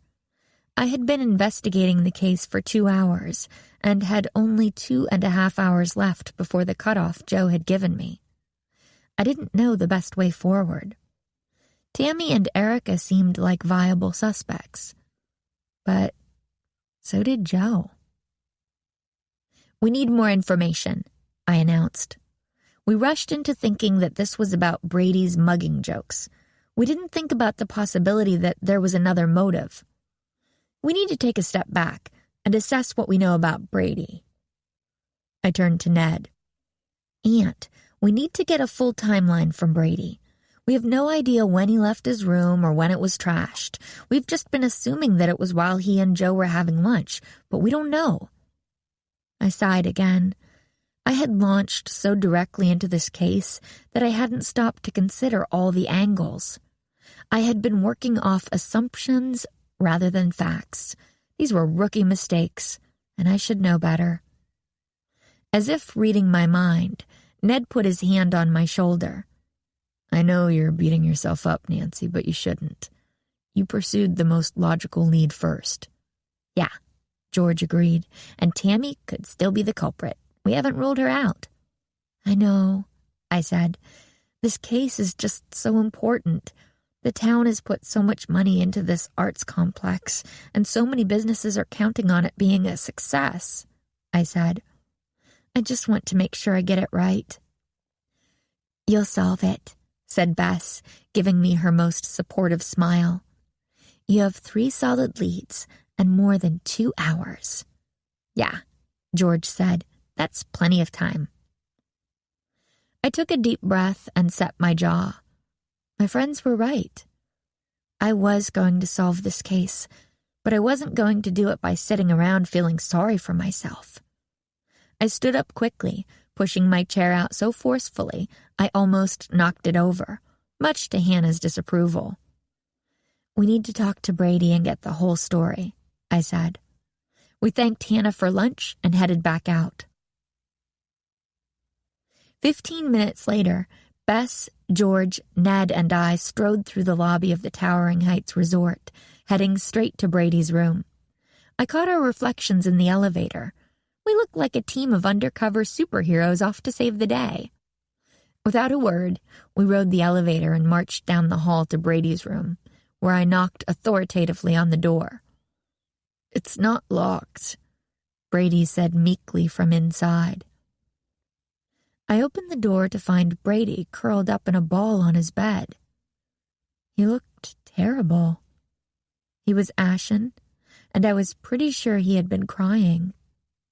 He looked like a pale imitation of the high-energy, fast-talking man we had met earlier in the day.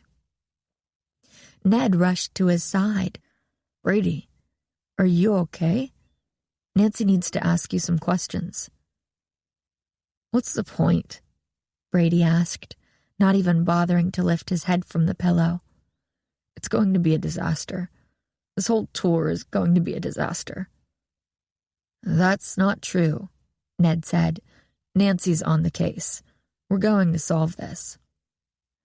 All the work I've done for the past year is destroyed, and my career is in the hands of a teenage detective. That's how far I've fallen." He pulled the pillow over his head.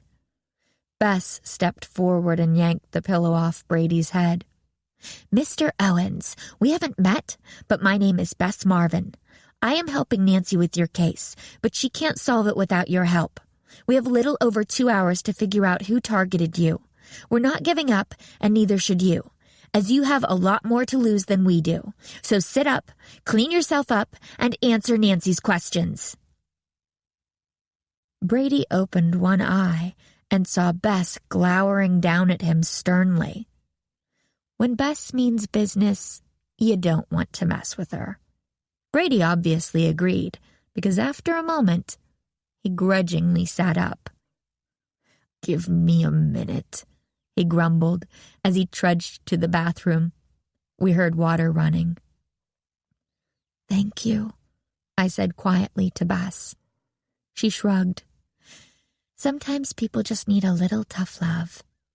"And you always know when," I said. Brady emerged from the bathroom, his face freshly scrubbed and his hair combed back. He looked calmer and more clear-eyed. "Okay, Nancy, go ahead and shoot," he said, sitting down in a chair across from me. I propped myself on the edge of the bed. "Okay, first for the easy part. Can you walk us through your timeline of the day? When did you leave your room?" "I left my room around 11 a.m. and went for a walk into town. I was feeling a little jet-lagged and wanted to get some fresh air before lunch." "And what time did you meet Joe?" "I met Joe a little past noon." "Did you go back to your room in between?" Brady shook his head. "I had planned to, but Joe was waiting for me in the lobby when I got back, so I didn't have time." I nodded. "We got to the room exactly at 1 o'clock, Ned finished. "So that's a 2-hour window for a culprit to have entered the room." I looked over at George, who was dutifully typing notes into her phone. I turned back to Brady and cleared my throat, shifting uncomfortably on the bed. There was no easy way to bring up what I was going to ask next.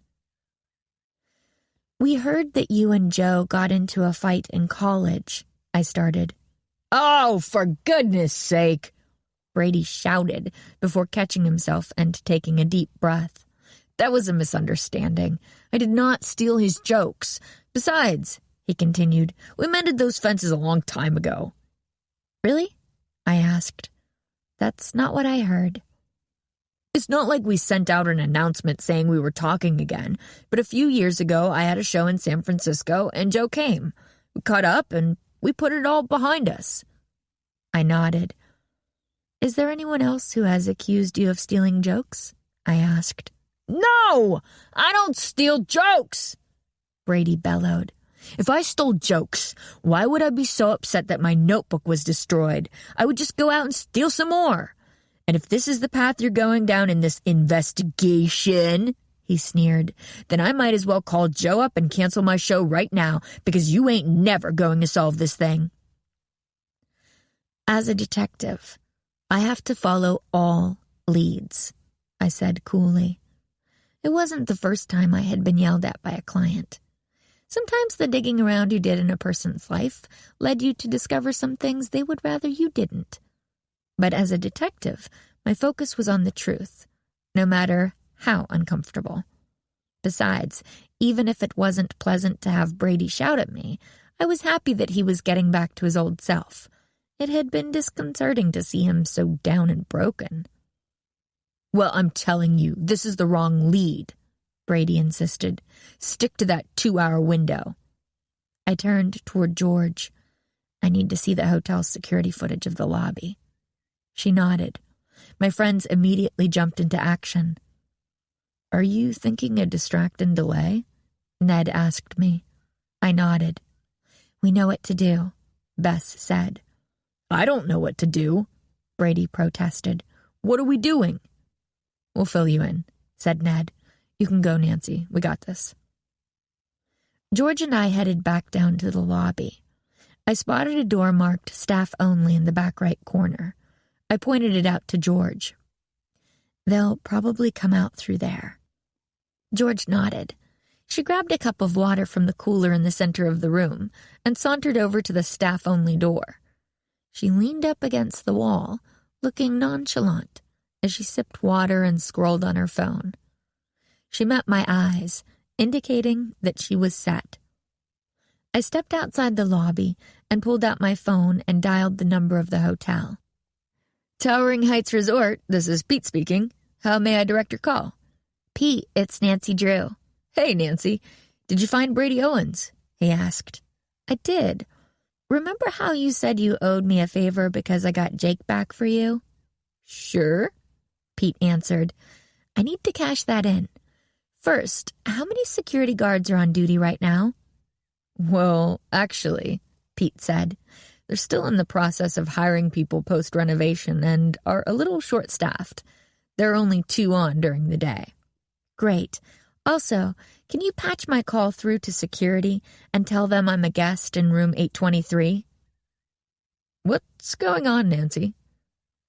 "The less you know, the better," I said. "Can you please just do this for me?"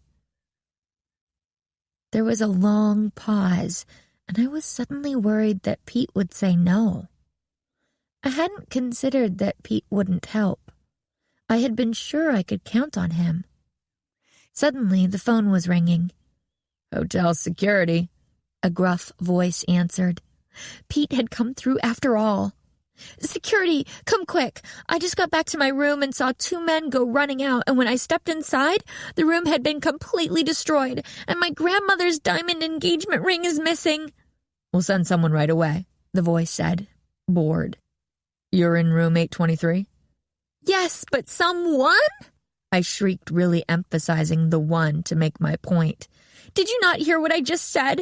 There are 2 men on the run in your hotel, one of whom has my grandmother's diamond engagement ring. You need to send 2 officers, at least." "All right, ma'am, we're on our way." I heard rustling sounds as if he was standing up, right before the phone hung up.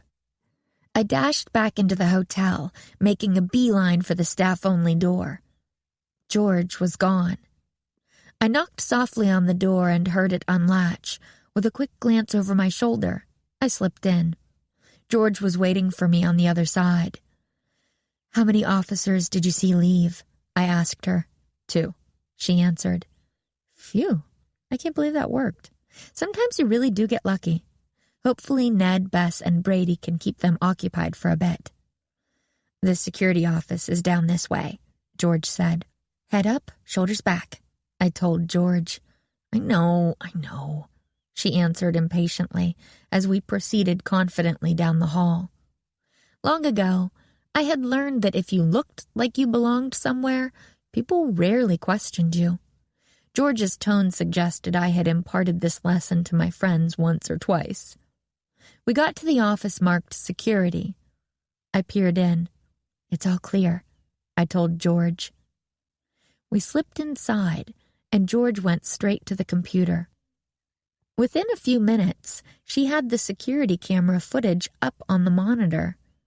"I don't understand how you always know just what to do," I said, marveling. "The machines, they talk to me," George joked. "Hang on, I've almost got it set back to 11 o'clock. She entered a few more strokes. "Okay, here's Brady leaving the building. Let's start watching from here."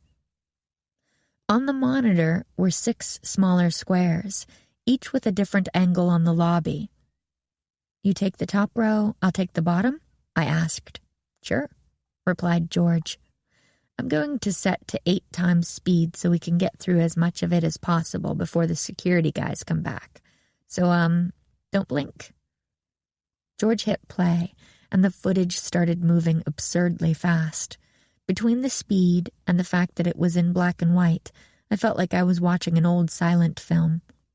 I kept my eyes regularly scanning between my 3 assigned cameras. At this speed, it was more about looking for anything that jumped out than really following what was going on. For the most part, it was just footage of people walking to or from the reception desk or the elevators. "There's Joe," I said, pointing at the upper right corner. "Slow it down. George reduced the speed to its normal rate, which now felt like we were watching the footage in extreme slow motion. "He's heading toward the elevators," George said. "That's weird. Brady said he met Joe in the lobby. On the screen, Joe stepped into the elevator. Can you zoom in so we can see what floor it goes up to?" George clicked on the screen, and it zoomed into the top of the elevator, where it displayed what floor the elevator was on. We watched it go up the floors. 2, 3, 4, 5, 6, 7, 8. "That's pretty damning evidence," George said. "Let's see how long he stays up there. It took time to destroy that room. If he comes down in a minute or two, we can rule him out." George nodded and sped up the footage. I kept my eyes on the elevator. "Wait, there's Tammy," George yelped. I looked down at her row, and sure enough, there was Tammy. "So she definitely came to the hotel," I said. "Yeah," George said. "And she's heading toward the elevators, too." "Who's that?" I asked George, pointing to a man who had entered behind Tammy. He was wearing a suit with a plain black baseball cap, and I thought I could make out the edge of sunglasses underneath the bill. I couldn't put my finger on it, but there was something about his body language that made me feel like something was off about him. If I had more time, I could figure it out, but we only had 2 hours left. "I don't know," George said. "I can't see his face." "Yeah," I said as I scanned all 6 of the cameras, but his face was obscured on all the cameras. "That's weird." "I'm sure it's just a coincidence," George said. "Look, there's Joe getting out of the elevator." I checked the timestamp on the footage. He was up there for 20 minutes. "That's definitely enough time to have trashed the room," I said. "And Tammy's still up there," George added. My eye drifted back to the man in the baseball cap, but before I could watch him any further, my phone buzzed. It was a text from Bess. "Security is on their way back down." Suddenly, I noticed the time she had sent it. "Oh no, she sent this 6 minutes ago. I only have 1 bar down here. It must not have gone through right away. They'll be here any second." All of a sudden, there was a rattle at the door. "Who locked this door?" The same gruff voice I had spoken to on the phone grumbled. Chapter 8. Tweet Storm. The door handle rattled again. "James, do you have your keys?" the gruff voice asked. "Yeah, hang on 1 second. "What do we do?" George asked frantically. I cast my eyes around the room feverishly, looking for a solution. The room was sterile and white. There were no closets or piles of boxes we could hide behind, and even if there were, who knows how long we would be stuck there. My eyes landed on the window. It was half open, and I was confident we could both slip out of it. It was a good 8 feet above the floor, but if we pushed the chair over, we could reach it. I could hear footsteps coming down the hallway and keys jingling. "Nancy?" George hissed. I pointed at the window. She nodded. As quickly and as quietly as we could, we slid the chair over to the wall. "You go first," I whispered to George. George climbed on the chair and hoisted herself into the frame. She looked back at me momentarily and then jumped out. I heard her hit the ground with a thud. My turn. I stood on top of the chair and reached up to the sill. I heard the keys enter the lock. In another few seconds, they would be inside the room. I lightly jumped off the chair and pulled myself up onto the sill. I had jumped too hard and propelled myself half out the window. We were higher off the ground than I'd realized. I saw George standing on the open ground below, beckoning me. I started to feel a little dizzy. This was a much farther fall than I had expected. Behind me, the lock turned. There was no time to think. I pushed myself forward. My stomach dropped as I hurtled through the air. As soon as I hit the ground, I tucked into a ball and rolled, just as I had been taught to do in PE class. When I stopped moving, I felt dizzy, and the wind had been knocked out of me, making it hard to breathe. "Hey, someone's been in here!" One of the security officers bellowed from inside the office. Above me, the window scraped farther open. "Nancy," George hissed, "get back here." She beckoned from the side of the building. I scrambled to join her, squeezed up right against the wall. I made it, just as a large, bald head came poking out the window, surveying the grounds. George and I held our breath as he turned his head side to side, looking for anyone on the run. If he looked directly below him, he would see George and me covered with dirt, breathing heavily. There would be no doubt that we were the culprits. I wasn't sure what the consequences of our actions would be, but I had a feeling they wouldn't be good. Not to mention that I wouldn't be able to solve the case. The man looked left and right again. My leg was starting to cramp, and I could feel a cough tickling in my chest. I cast my eyes upward. I could see the bottom of the man's chin, where he had missed a spot shaving. All of a sudden, a large drop of sweat came cascading through the air, landing right on my forehead. I bit down hard on my lip to stop myself from crying out. Finally, the man pulled back inside the room. "I don't see anything. You sure you didn't just forget to close out the monitors?" "I guess maybe," the other guy said dubiously. We heard the window slide shut. George and I took that as our cue and sprinted around the corner back toward the lobby. Once we were safely back inside, blending in with the guests, we slowed down to a walk. "That was close," George exclaimed. "Really close," I agreed. The worst part is we're no closer to figuring out what happened. For every piece of evidence we have that says it's Tammy, we get another pointing toward Joe. "You don't think they're working together, do you?" George asked. "I guess it's possible, but it seems unlikely." Before I could elaborate, George's phone started buzzing and buzzing and buzzing. "What's going on?" I asked. George slowly turned her phone to me. I set my phone to notify me when people tweeted about Brady. "What's going on?" I asked. Apparently, Brady just tweeted that protesters are trash and deserve to be trashed like his room was. People are not happy with him.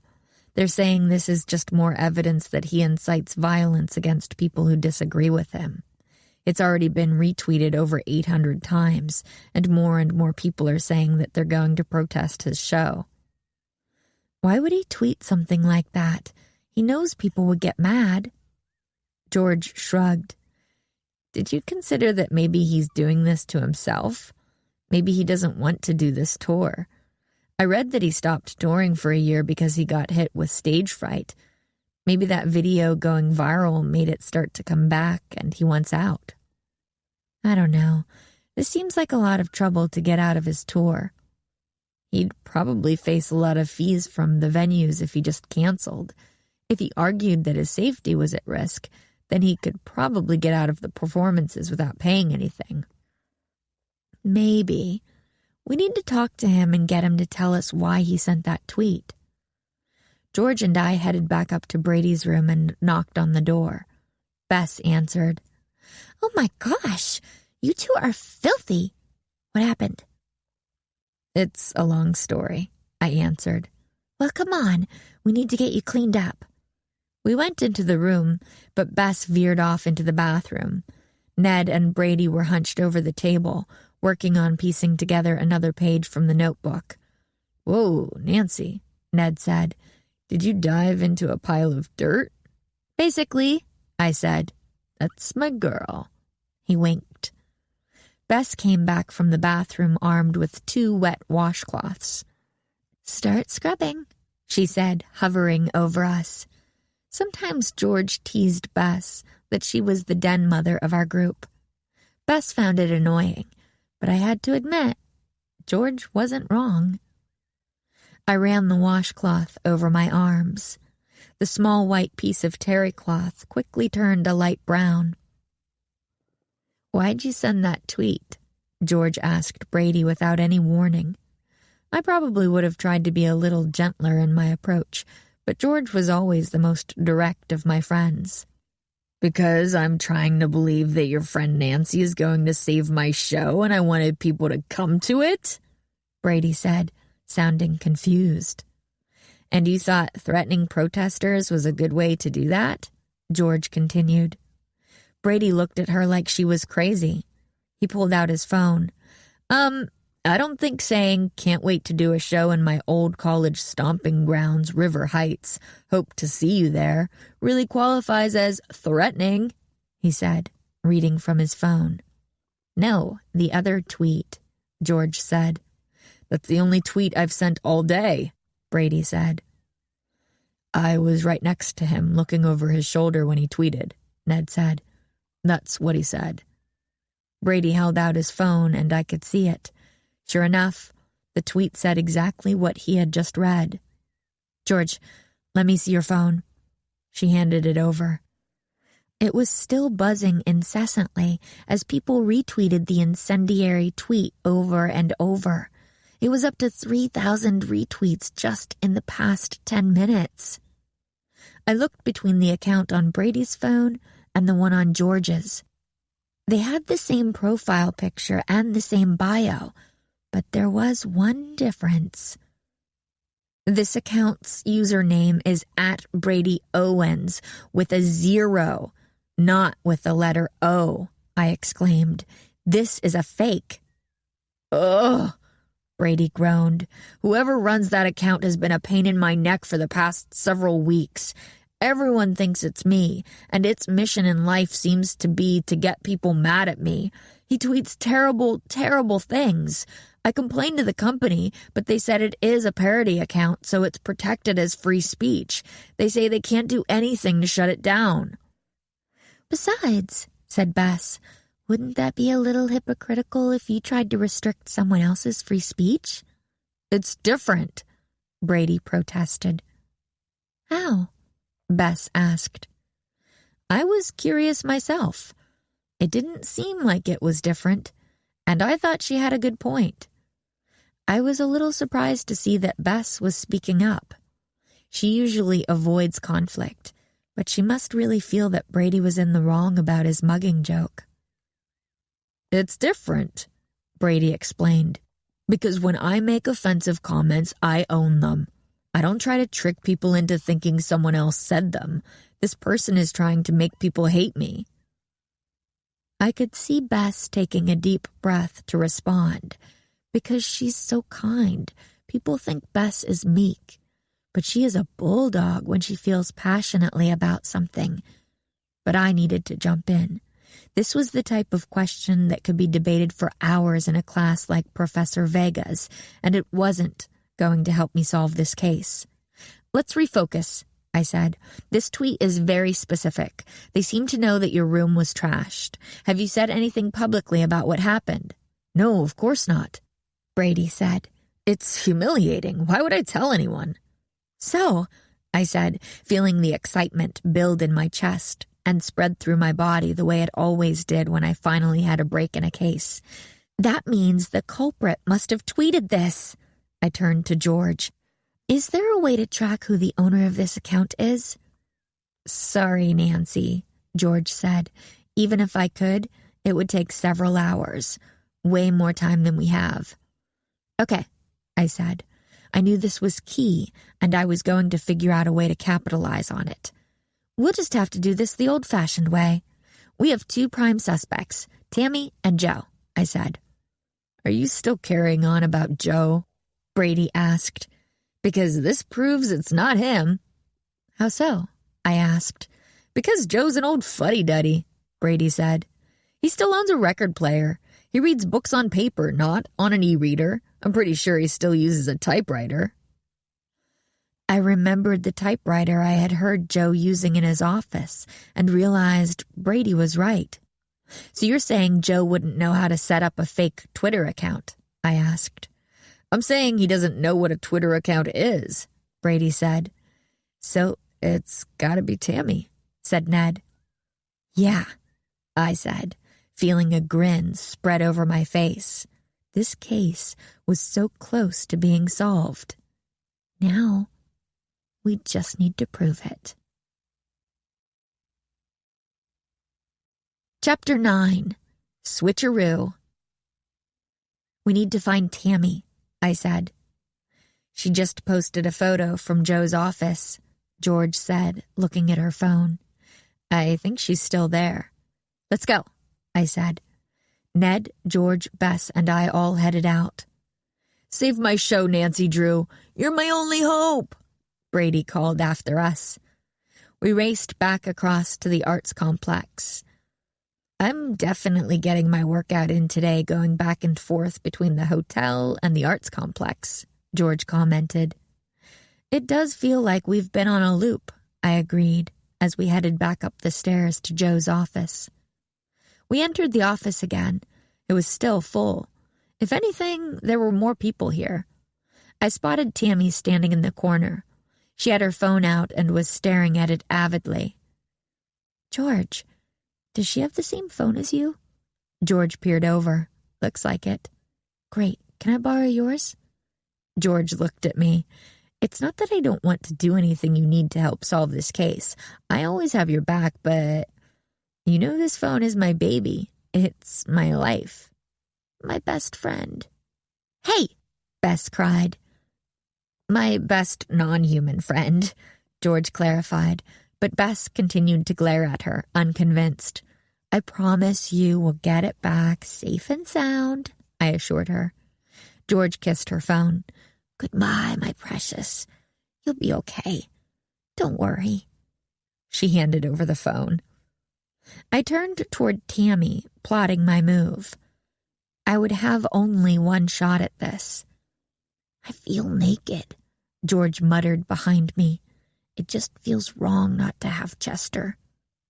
Chester? Ned asked. I named my phone Chester, George stated, as if that was the most normal thing in the world. I wasn't looking, but I knew Ned was shaking his head, bemused. Here, hold mine, I said, handing her my phone. Tammy, check this out. A woman to Tammy's right called out. Tammy pivoted. Her phone was still in her hand, but she was no longer paying attention to it. It was time to make my move. Bess, your purse, I hissed.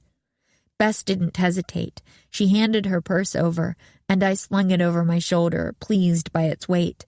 She carried giant purses, which magically always seemed to have anything we needed in them. When I'm within a foot of her, call out my name, I whispered. My friends nodded, their faces set. I took a deep breath and marched toward Tammy. I got closer and closer until I was only a few inches away. Then, right on cue, I heard Ned call out, Nancy! I spun, twisting my torso with vigor, allowing the centrifugal force on Bess's purse to make it spin out. It whacked Tammy right across the arm. It wasn't hard enough to hurt, but it definitely surprised her. Her phone was flying out of her hand and scattering across the floor. The contents of Bess's purse also went everywhere. I still cradled George's phone in my left hand. The whole room turned to look at me. I am so sorry, I exclaimed. Tammy looked at me. Her mouth gaped open. Watch where you're going, she finally snapped. I am so sorry, I repeated. Let me clean this up. Crouching down, my hands moving quickly and in all directions, I began picking up the contents of Bess's purse. Kleenex, lip gloss, breath mints. I glanced up and saw that Tammy was watching my hands fly over the mess, her eyes bouncing back and forth. I can't believe how careless I was. I'm not used to carrying this purse, I prattled on, wildly gesturing with my right hand and using a trick I had learned from a pickpocket I caught a few years ago. Distract with one hand, pick up with the other. With my left hand, I dropped George's phone and palmed Tammy's, quickly depositing Tammy's phone into Bess's purse. I picked up the phone on the ground, which was George's, and held it out toward Tammy. Here's your phone, I said with an apologetic smile. Again, I am so sorry, I said. Yeah, fine, Tammy grumbled. I scurried back to my friends and handed Tammy's phone to George. "Quick," I said. "We only have a few minutes before Tammy realizes we switched phones." George grabbed the phone and started working her magic. "I'm glad you put a phone in her hand," Ned whispered. She was starting to get jittery. All of a sudden, out of the corner of my eye, I saw Tammy marching toward us. One glance back at George told me she was still working. "Excuse me?" Tammy said curtly. "You took my phone." "What's that in your hand?" I asked, as innocent sounding as I could. Behind me, I felt Ned and Bess slide in front of George, blocking Tammy's view of her. "I'm assuming it's yours," Tammy said, as if I was the dumbest person in the world. "Oh, did I switch them?" I asked. "I guess so," Tammy said. "Sorry about that," I said, digging in my purse.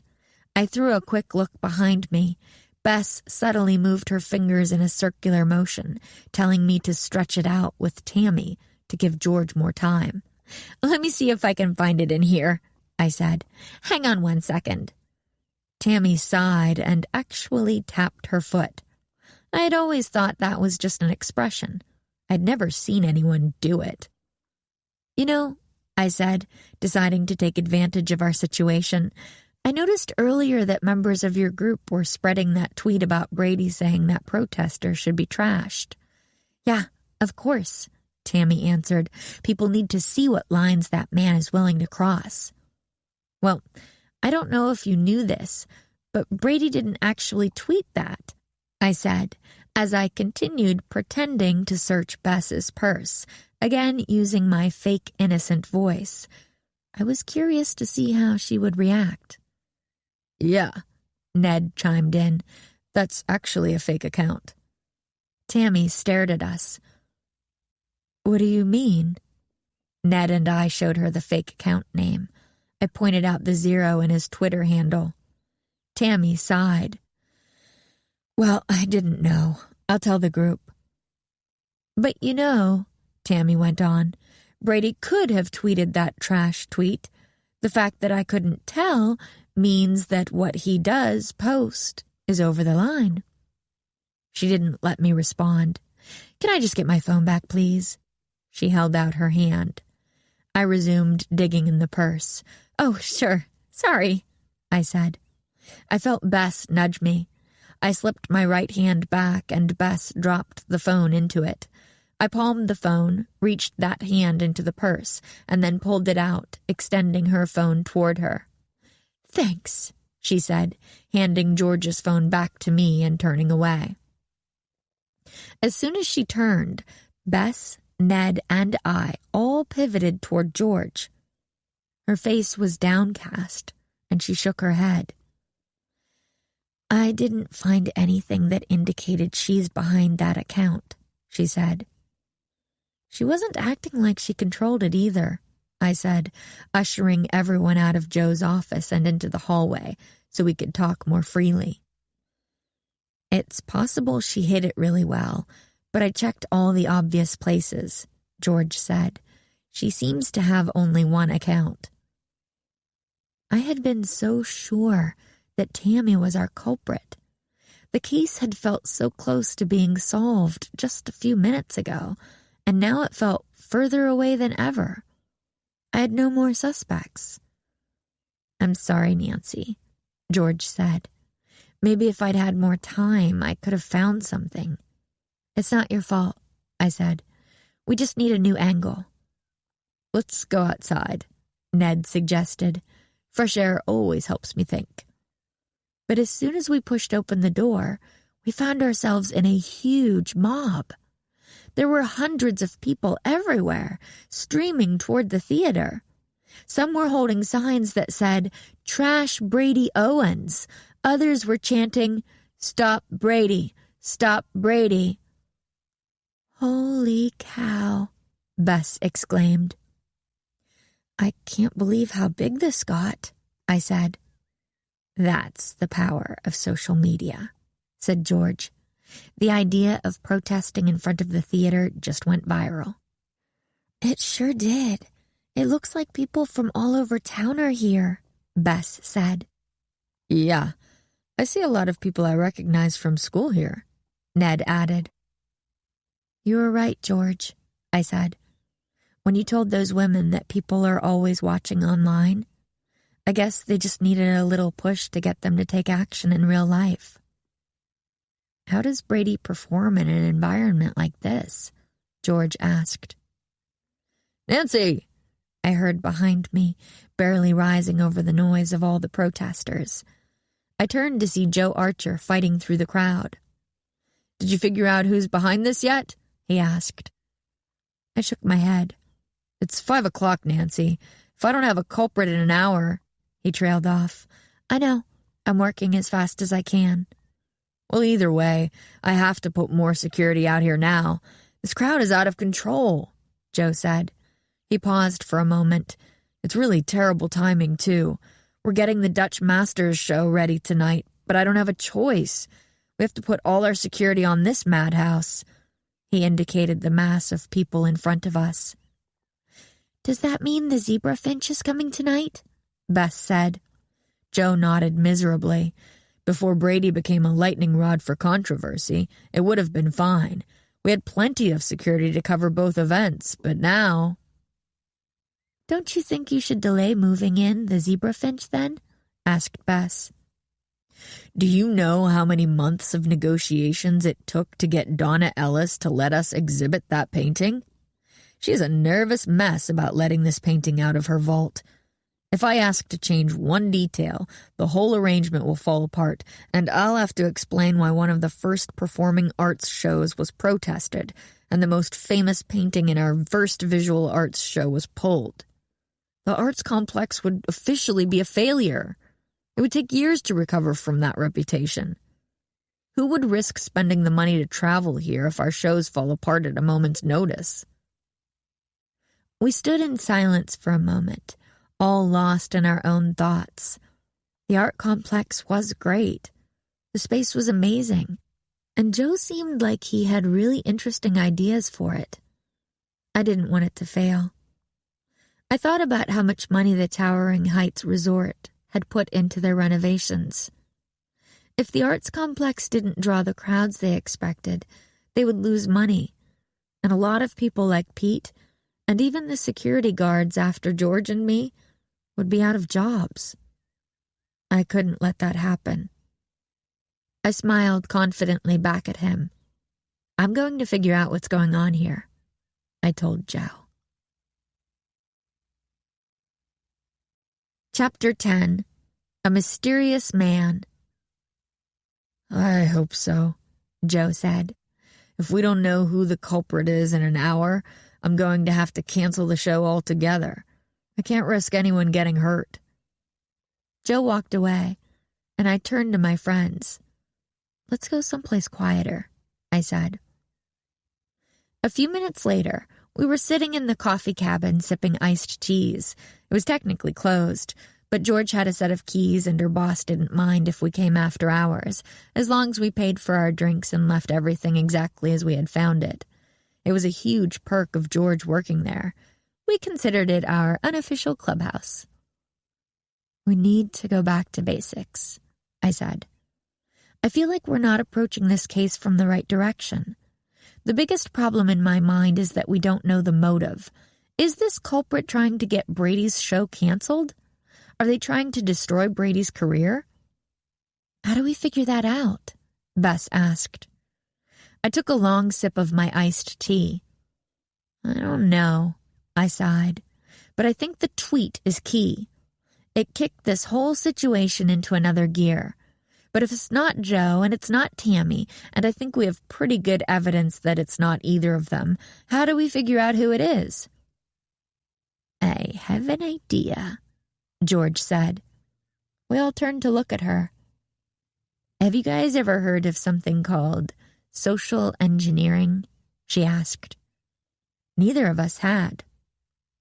Well, social engineering is when instead of using computer programs to hack into someone's account, people use their knowledge about that person to guess their password.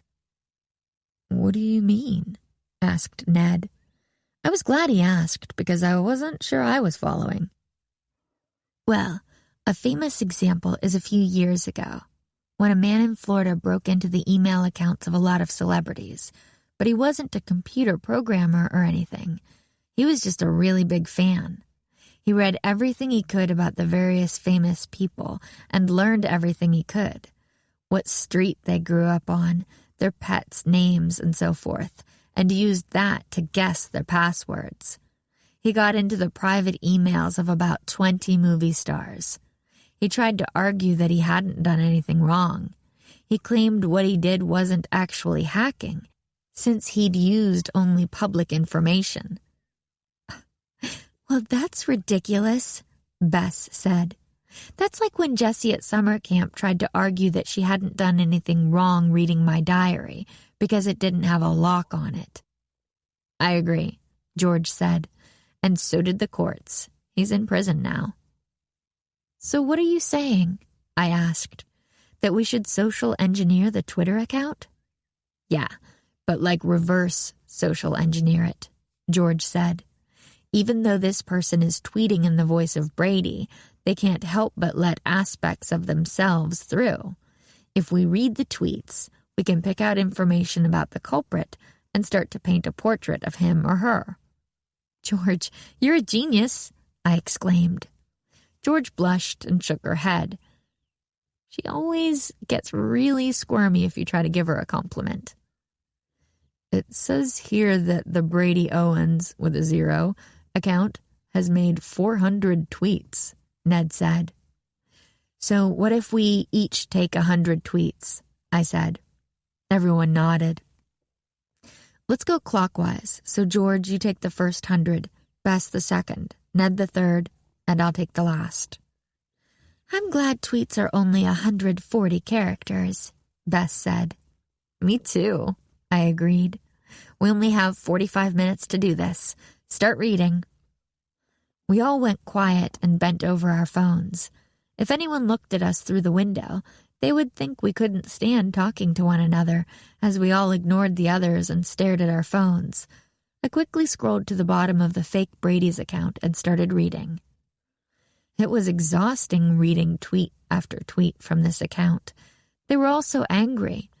Most of them just felt whiny, like the whole world was out to get the operator of the account. Explaining how to use the remote to my grandma for the 100th time, one tweet read. Feel like I'm stuck in Titian's painting of Sisyphus. I didn't know the painting, but I did know that Sisyphus was a character from Greek mythology, who is punished in the underworld by having to push a boulder up a hill over and over again, unable to actually complete the task. Hey, Ned asked, what day was the water main break on Maple that caused that flooding? Oh, Bess said, wasn't that in early April? Yeah, April 12th, George confirmed after a quick search online. Well, on April 12th, this account tweeted that their street was flooded, beginning to look like Claude Monet's floodwaters here, Ned read, before looking up, excitement flashing behind his eyes. I think that proves that the culprit lives in River Heights. This isn't someone who came from out of town. Wait, George said. Claude Monet's a painter, right? Yeah, I said. A French impressionist. Because I saw some tweets in my batch that talked about art too. Actually, one mentioned the zebrafinch, she said, which is kind of a weird coincidence. Here, let me find it. Waiting for the cable guy to come and fix my TV. Said they'd be here by 12:30. 2 o'clock, still not here. Feel like the zebrafinch chained to my perch. Mentioned art in a bunch of mine, too, Bess chimed in. Mine too, I said. So our culprit lives in River Heights and is into art, George said. More specifically, I think they're into painting, I said. Did you see any mentions of sculptures or photographs in your tweets? Everyone shook their heads. I think we need to go back to Erica Vega, I said. It feels too coincidental that the protests are being led by people who met in an art class, and our culprit is passionate about painting. I think she knows more than she's letting on. Let's go, Ned said. We have 28 minutes. We quickly threw out our iced teacups, put the pad of paper back in the storage room, and placed the chairs on top of the table. The coffee cabin looked like we had never been there. We headed back to the arts complex. Maybe we really got this case wrong, I said. Maybe Brady's not the target at all. Maybe this is about revenge against the arts complex. Do you remember any stories about people not liking the complex or being mad that Joe Archer was hired to run it? Maybe someone wants it to fail. Bess, Ned, and George all shook their heads. After the controversy over the design worked itself out, I thought everyone felt pretty positive toward it, Ned said. Yeah, George agreed. All the blogs and everything I read thought Joe was a great hire. Well, it doesn't mean that someone didn't feel slighted, I said. The board couldn't know that Joe would want to leave his job in San Francisco and come back to River Heights. They must have interviewed other people. That's another thing to ask Erica, Bess said. We rounded the corner to the street the arts complex was on. Outside the theater, it was still jam-packed with protesters, but Joe's extra security guards had moved everyone onto the sidewalk, so they were no longer blocking the street. All in all, it did seem more orderly. I knew that Brady was disappointed, but there was no doubt that Joe had made the right decision in assigning more security to the protest. Fortunately for us, the back entrance that was closer to the visual arts side was clear. In the loading dock sat an unmarked van. Bess hit me on the arm. Do you think the zebra finch is in there? Oh, maybe, I said. Bess looked like a girl staring at the boy she had a crush on. Her eyes were wide, her mouth slightly agape. You can stare as hard as you want. You're not going to be able to see it through the sides of the van, George pointed out. I know, but just to know it's so close, I can't describe it. It's like if you knew Sherlock Holmes was in that van, Nancy. Sherlock Holmes is fictional, George pointed out. Bess sighed, frustrated. I pulled on the complex's back door and was surprised to find it open. That's weird, said George. I thought we'd have to work a lot harder to get in. Me too, I said. Guess we're finally getting a lucky break, Ned said. We headed down the hall to Erica's office. George had looked up where it was before we left the coffee cabin. As we turned a corner, I spotted a man walking in front of us. He was sporting a suit and a baseball cap. Hey, I whispered to George. Doesn't that look like that man on the surveillance footage who was avoiding the cameras? George nodded. Same build, same outfit. Look at his sleeves, Bess hissed. I didn't know what she meant at first. He was a good 20 feet in front of us, and his arms were swinging as he walked, but suddenly it clicked. Gold buttons, I said. Do they have anchors on them? Ned asked. Only one way to find out, I said as I picked up my pace to catch up with the man. Excuse me, I called out. He didn't turn around. I walked even faster and called out again, more loudly. Excuse me! The man stopped and turned around. He had slight features and pale skin and wore glasses, but I barely looked at his face. My eyes went straight to his jacket. There, right in the middle, between two other buttons, was an empty space. Yes, he said. I think you lost a button, I said, reaching into my pocket and pulling out the button we had found in Brady's room. I didn't think it was possible, but his face went even paler and his eyes wider. I don't know if it was the look on my face or that he knew where he had lost it, but after a second's hesitation, he turned and ran. I didn't think, I just ran after him. Nancy, wait! I heard Ned call from behind me, but I had worked too hard, and we were too close for me to wait. I followed the man as he ran down the hall and through a door, which led to a flight of stairs. I sprinted down. The pale man was surprisingly fast, and I wasn't gaining any ground on him. I could hear his footsteps echoing ahead of me. Behind me, I could hear my friends hurrying to catch up. We went down 3 flights of stairs until I watched another door open. I ran after him to find myself in a huge open space. It looked like it was the storage area. There were leftover construction materials, racks full of costumes for future performances, teaching supplies, and items I couldn't identify covered in tarps. I stood in the doorway and listened, but all I could hear was my own labored breathing as I struggled to catch my breath from my sprint. I saw a flash of movement to my right and headed in that direction, picking my way through the jumbled maze. I couldn't imagine where all this stuff had come from. The arts complex had only been open for a few months.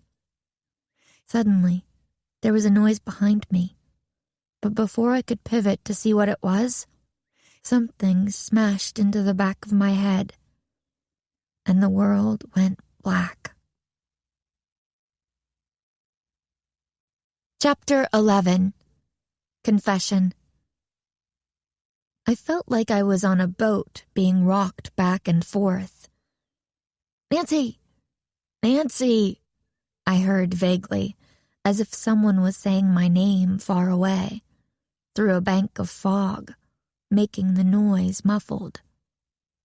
I was aware of a throbbing pain in the back of my head. "Nancy! Nancy!" I heard again, and the world sprang into focus. I saw Ned's face hovering above mine, his expression worried. "Thank goodness you're awake," he said, smoothing my hair back from my forehead gently. My surroundings were strange, and I struggled to remember where I was. Suddenly, it all came rushing back to me, and I sat bolt upright. "Oh, we have to catch that man," I said, frantically trying to get to my feet, but as I rushed to stand, the world started to spin, and I felt my stomach turn. I sat back down with a thud, cradling my head. "Hey, take it easy," Ned said. "We caught him." "What?" I asked, quickly looking from the floor to his face and regretting it immediately. "He's right over there," Ned said. He moved a little to his left, where I saw the man sitting calmly in a chair. George and Bess were standing on either side of him, guarding him. He didn't seem like he was trying to get anywhere, though. If anything, he seemed to be relieved to be sitting in the chair. "What happened?" I asked. "How did you catch him? Did he confess?" Ned laughed. "Slow down. I can only answer one question at a time." "Sorry," I said. "First, tell me what happened." "George figured he wouldn't lead you into the basement if there wasn't an exit down here, so she recorded some audio of us talking and came in here playing that, so he thought all of us were here. Meanwhile, Bess and I ran as fast as we could to the other side of the building. We found the exit and waited for him. He walked right into us." "Literally," Bess said. "Here, listen," George said. She held up her phone and I heard George say, "Through here," followed by Ned saying, "Do you see Nancy?"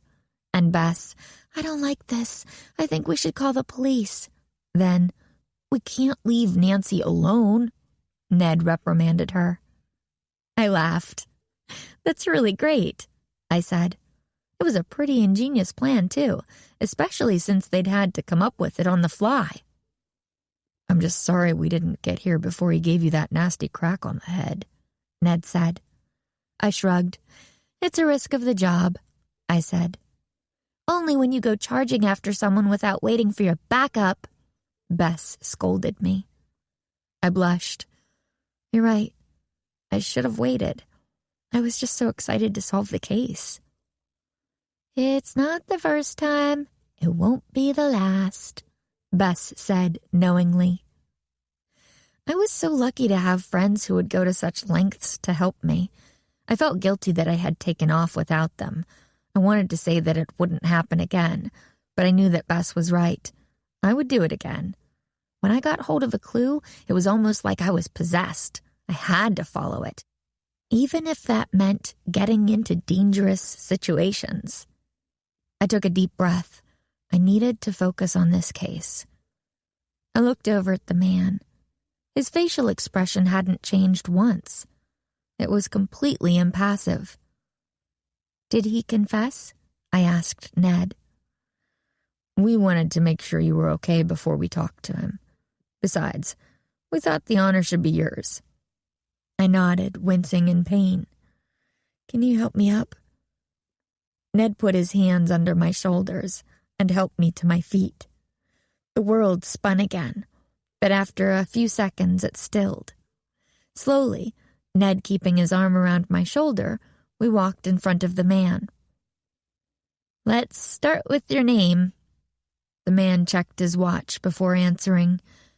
"My name is Lewis Flynn," he said calmly, "and I am the man you are looking for." "How do you know?" I asked. "You're the teenagers trying to figure out who is harassing Brady Owens, right?" "How do you know that?" Lewis shrugged. "Just from around town, I guess." I exchanged looks with my friends. I had only been working on this case for half a day, and the whole reason I had been brought on was to keep it low profile. It seemed odd that he would have heard of us. "What exactly did you do?" I asked.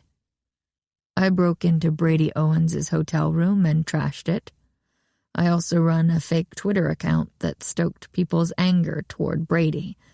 My sister was mugged and she ended up in the hospital. What Brady said made me furious," he said calmly. "What about Brady's notebook? Did you destroy that?" Lewis hesitated for a second before nodding. "I guess." "You don't remember?" I asked. "I destroyed the room. If there was a notebook in there, it's possible that got destroyed too." This seemed odd to me. Each page had been ripped into dozens of pieces. It didn't seem like something someone had done casually and wouldn't remember. It had seemed deliberate. I was formulating my next question when Lewis reached into his pocket and pulled out his phone. He looked toward George. "I deduce that you are the techie of this crime-stopping group." I could almost feel the hackles go up on the back of George's neck. He sounded condescending, like he was making fun of us for investigating this case. Lewis offered the phone to George. "You'll find proof that I ran the Twitter account here." George looked at me before taking the phone, as if asking for permission. She could sense something was off, too. It felt like a trap. But the back of my head ached, and I still felt groggy, like I was processing the world 75% as fast as normal. I nodded toward George to take the phone. I didn't have any better ideas. George flipped through the phone. Within a minute, she was saying, "He's telling the truth. He does control the account." We were all quiet for a moment. Then, "Well, I guess that's it," Ned said. "Case solved." "Yeah," I said. And I guess it was. I had what I needed, a confession and proof. But it felt anticlimactic. Lewis had confessed too easily, too calmly. In my experience, most culprits put up a fight to the very end or confess in a fit of righteous anger, justifying why they did what they did. No one had ever just stated it as if they were telling me what they had for lunch. "Joe," Ned said on his phone. "It's Ned Nickerson. We have your culprit and proof, too." Ned walked to another part of the storage area, and I could no longer make out what he was saying. Suddenly, the pain in my head became acute. I grimaced, and I must have looked bad because Bess came rushing to my side. "We need to get you to a doctor." "I'm okay. I just need some aspirin and maybe some ice," I said. "Well, I can take care of one of those things," she said. She reached into her huge purse and pulled out aspirin and a bottle of water. "I love your magical purse," I said. Ned came back. "Joe will be here in a minute." Sure enough, a minute later, Joe sauntered in, a security guard at his side. "Lewis? Really?" Lewis shrugged. I handed Joe the phone, and George explained how Lewis had sent inflammatory online posts to incite the protest against Brady's show tonight. "I can't believe this," Joe said. "He confessed?" Lewis just nodded his head and looked to the floor. Joe sighed and rubbed his head, then turned to the security guard who had accompanied him. "All right, take him to the police station." The security guard crossed to Lewis, who put out his hands to be handcuffed. "I can't believe I hired you to teach painting here after you told me that your work stopped selling and that you were desperate for a job. This is how you repay me?" Joe said, the anger finally pushing through his shock. Lewis kept quiet, and Joe shook his head in disgust. After they left, Joe turned to me. "Good job, Nancy." "So Brady's show, it's on?" Joe nodded.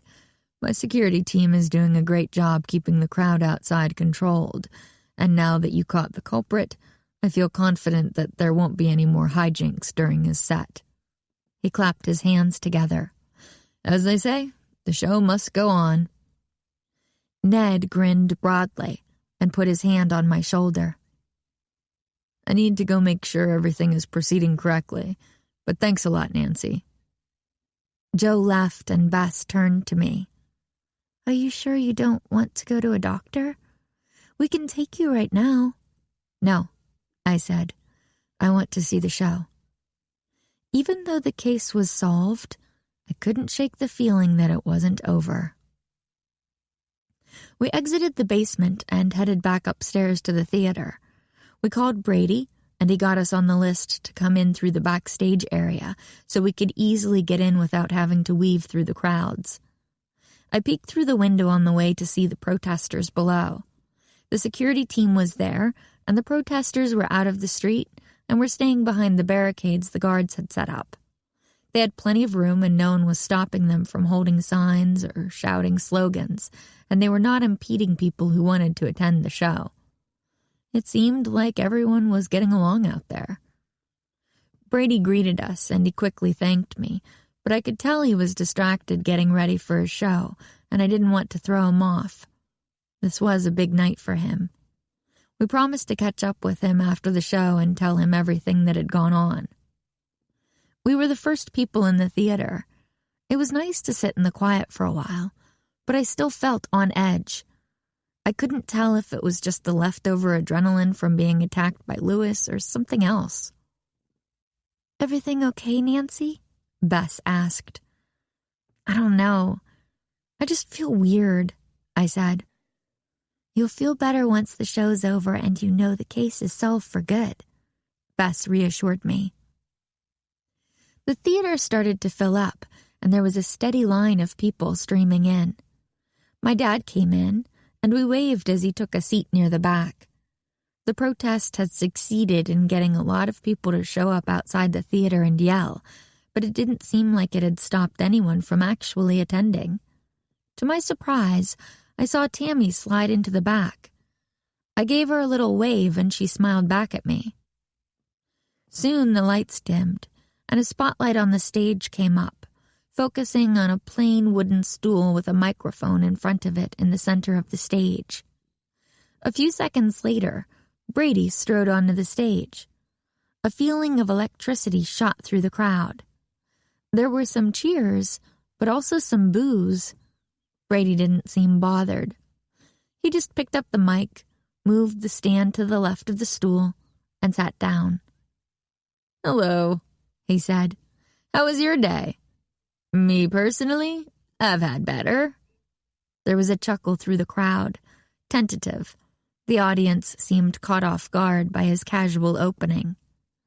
"Have you ever heard that phrase, 'there's no such thing as bad publicity'?" he asked. There was a louder chuckle. It was like a rising tide, as people allowed themselves to be amused. I decided to test the limits of that phrase. I figured the best way to start a tour is to make everyone hate you. It's a brand new viral marketing technique. You should all try it. In all seriousness, I need to say something. He paused again. I'm sorry. I should have said this 2 weeks ago when I encouraged that crowd to mug that heckler. It wasn't funny, and I should have never said it. So I want to thank the River Heights victims' rights advocates for organizing these protests these last couple of weeks. Their hard work has forced me to admit to myself and to you that I had made a mistake. I just wish I had realized it earlier. This is what happens when you procrastinate, kids. Things get worse. The energy in the room shifted. The crowd was now fully on board with him. I looked over at Tammy. Even she was nodding in appreciation. And then Brady jumped up off the stool. And that's the last serious thing you're going to hear from me all night, folks. Who's ready for some jokes? He said loudly. The crowd cheered. Any trepidation they'd had was gone. As some of you may know, I went to college in River Heights. The crowd cheered. I am so happy to be back and in this beautiful arts complex. My friend Joe Archer runs it, so when he called me and asked if I would come perform here, I immediately said, "How much are you paying me?" No, I'm kidding. Joe's a great guy. We were roommates in college. Do any of you have roommates? And with that, he was off and running. He didn't tell jokes so much as tell stories that made you laugh. He may have felt like his notebook was essential, but to the audience, you'd never know he felt unprepared. He kept the audience laughing. See? Ned whispered. Everything's fine. I was about to nod when all of a sudden a fire alarm started blaring. Fire! Fire! A mechanized voice said. Please exit the building. Fire! Fire! Something's going on, I said as we stood up. Ned, Bess, and George all nodded. This was not a coincidence.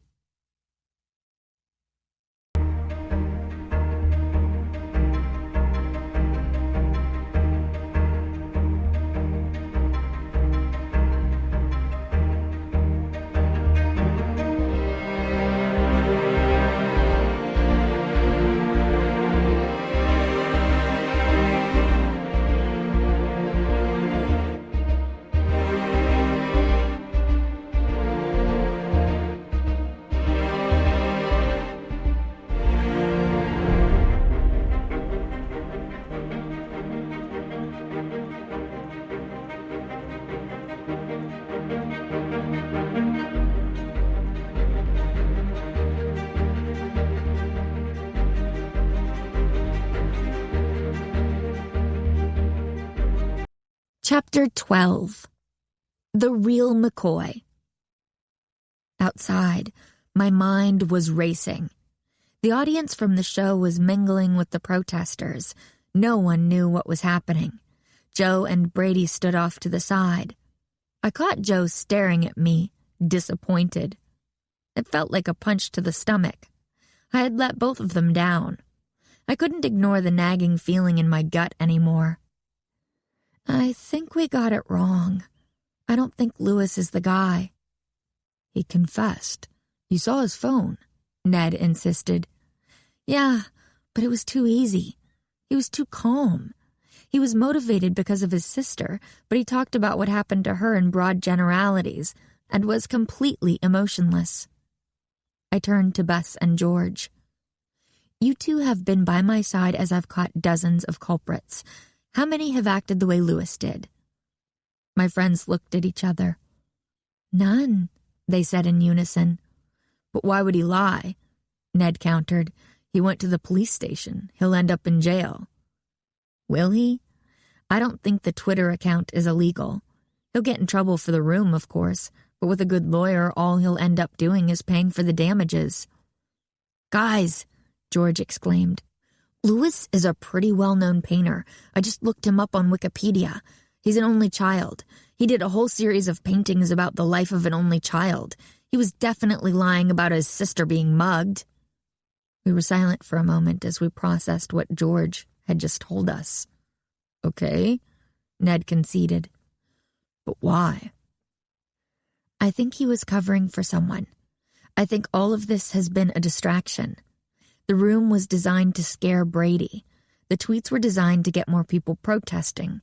It feels like when a magician waves their right hand around so you don't pay attention to what their left hand is doing." "Okay, so what is he distracting us from?" George asked. That was the million-dollar question. Fire trucks pulled up and parked in the loading dock where the van had been parked. Maybe that van really was carrying the zebra finch. Suddenly, incidents that had happened earlier started flashing in my head. It was like a montage in a movie. Joe telling me that because of the size of the protest, he was pulling security off the move-in of the zebra finch. The tweet that I now knew Lewis had written that mentioned that same painting. The way Lewis had kept looking at his watch as we had questioned him. "Nancy, what is it?" Bess asked.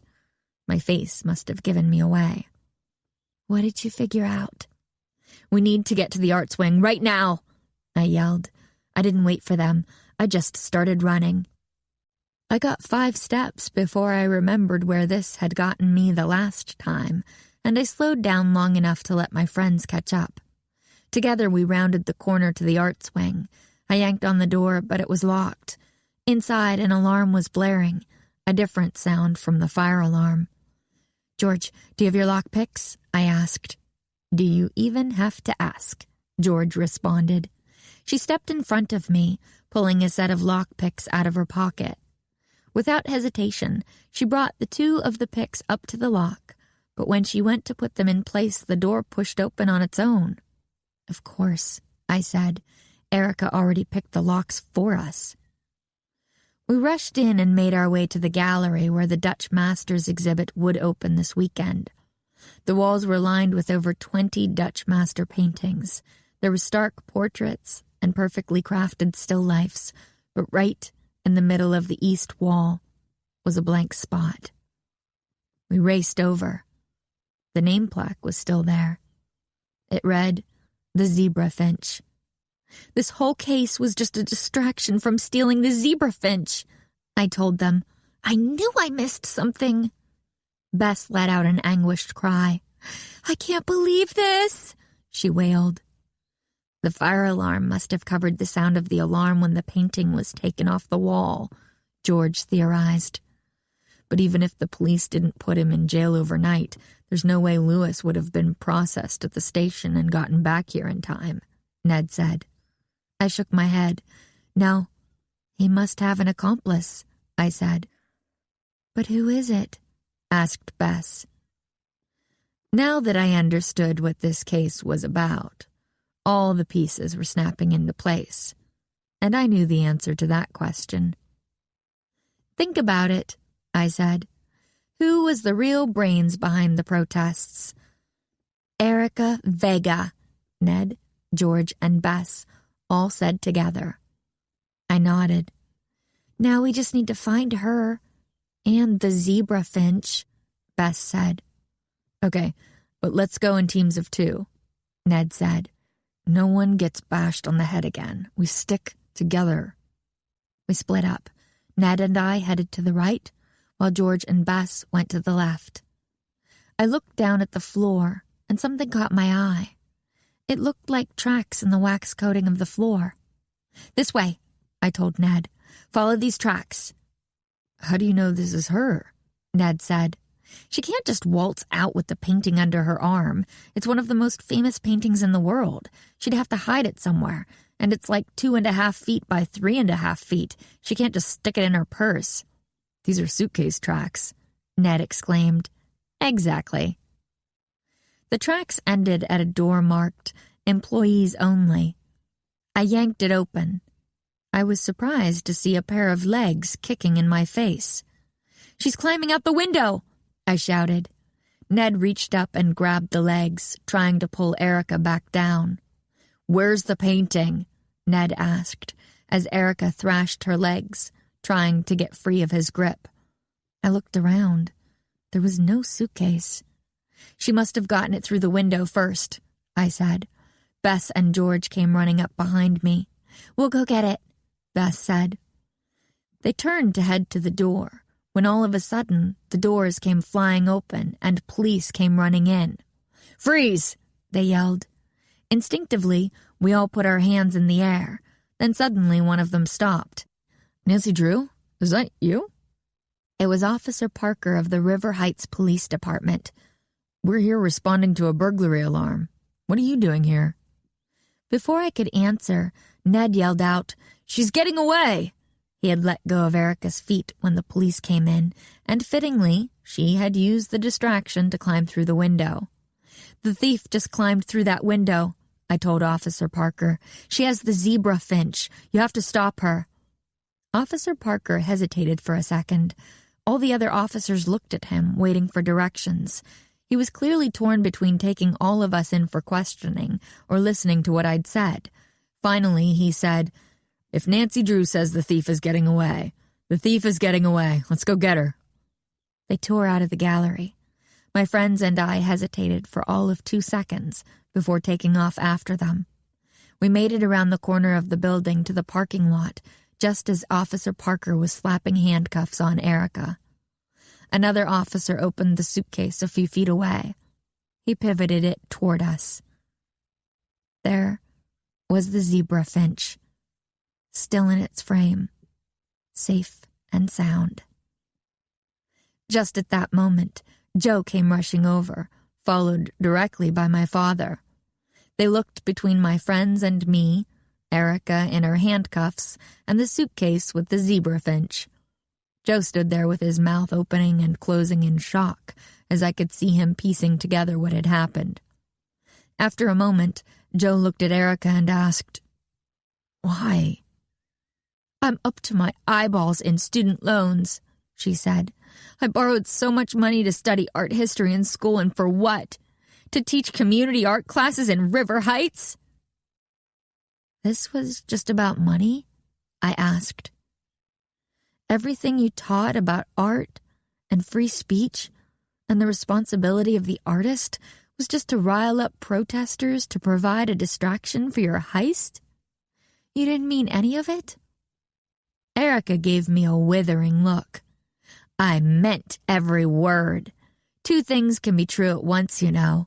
I can need money, and I can believe that Brady Owens is an irresponsible artist and should be held accountable for his actions." Joe grimaced. "I wish I had listened to what my community was trying to tell me," he told her. "This is supposed to be a space where River Heights can come together. I was so sure I was right, that I couldn't get in the way of free speech. But my community was trying to tell me something. They were trying really hard to get me to hear them. I should have listened. I should have met with them so we could come to a decision together. If I had, none of this would have happened."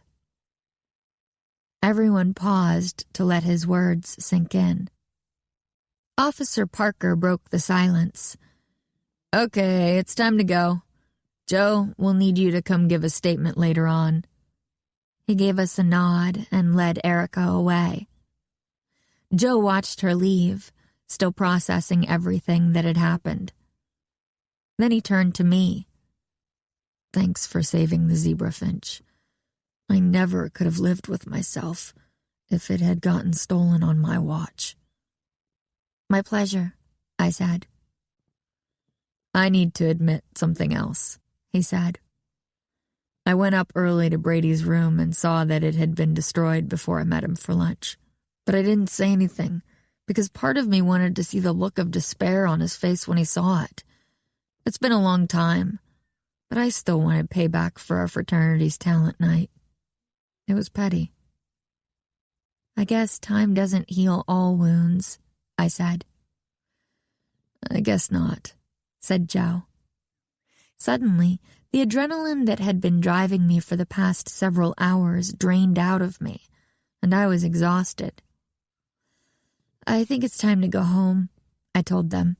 It's been a long day. Don't forget your injury, Ned reminded me. Injury? My dad squawked, approaching us. I just hit my head. I'm fine. It's more than that, Bess said. She got hit hard. We're going to urgent care, now, my dad said. What about the rest of Brady's show? I asked. You don't want to miss that. It's fine, said Ned. We can say goodbye to him in the morning. Your head is more important than Brady's show, my dad barked. Come on. Okay, I said. My head throbbed, and I was starting to think going to see a doctor wasn't a bad idea. The next morning, Ned and I approached the Towering Heights Resort to find Brady packing up his car. The doctor had determined that I had avoided a concussion. She said to take it easy and rest, but I was lucky and had just ended up with a bad bruise. Heading to the next city?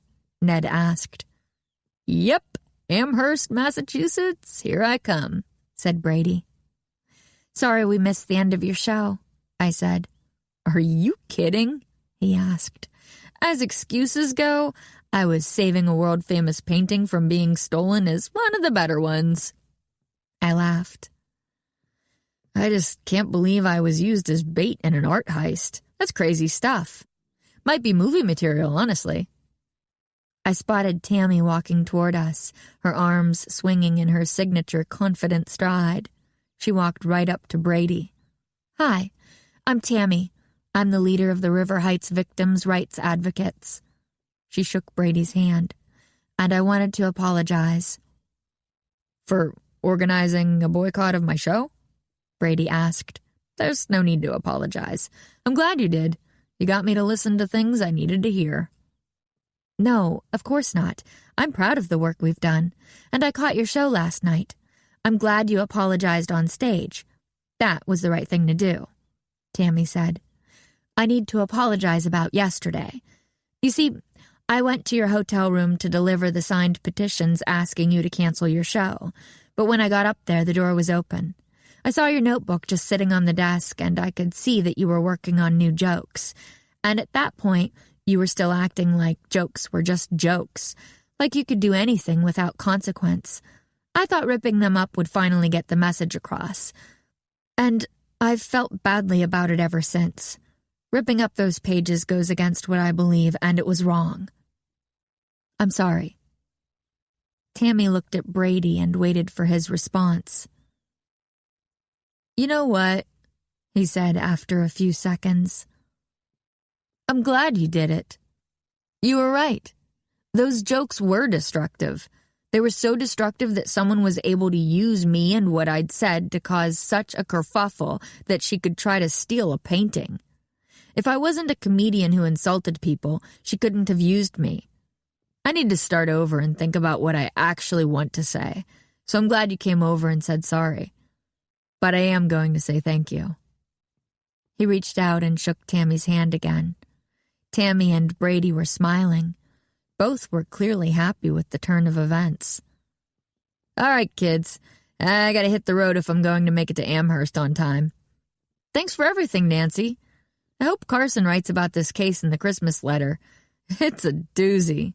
Ned, good talking to you. Send me the link to the interview when it's up. Tammy, thanks for hastening my artistic reinvention. He waved goodbye and climbed into his car. He honked his horn as he pulled onto the street, heading toward the highway. Tammy took off back where she came from, but Ned and I stayed put for a moment. That was a close one, I said. I almost didn't solve it. But in the end you did, Ned said. You saved Brady's show and the zebra finch. 2 cases in one. He took my hand and squeezed it in congratulations. What do you want to do today? Want to edit the podcast and get it posted while the world is still talking about Brady Owens? I asked. Sounds like a plan, Ned agreed as we headed off to our day. Dear Diary, I can't believe Erica Vega and Louis Flynn tried to steal one of the most famous paintings in the world, and they almost got away with it too.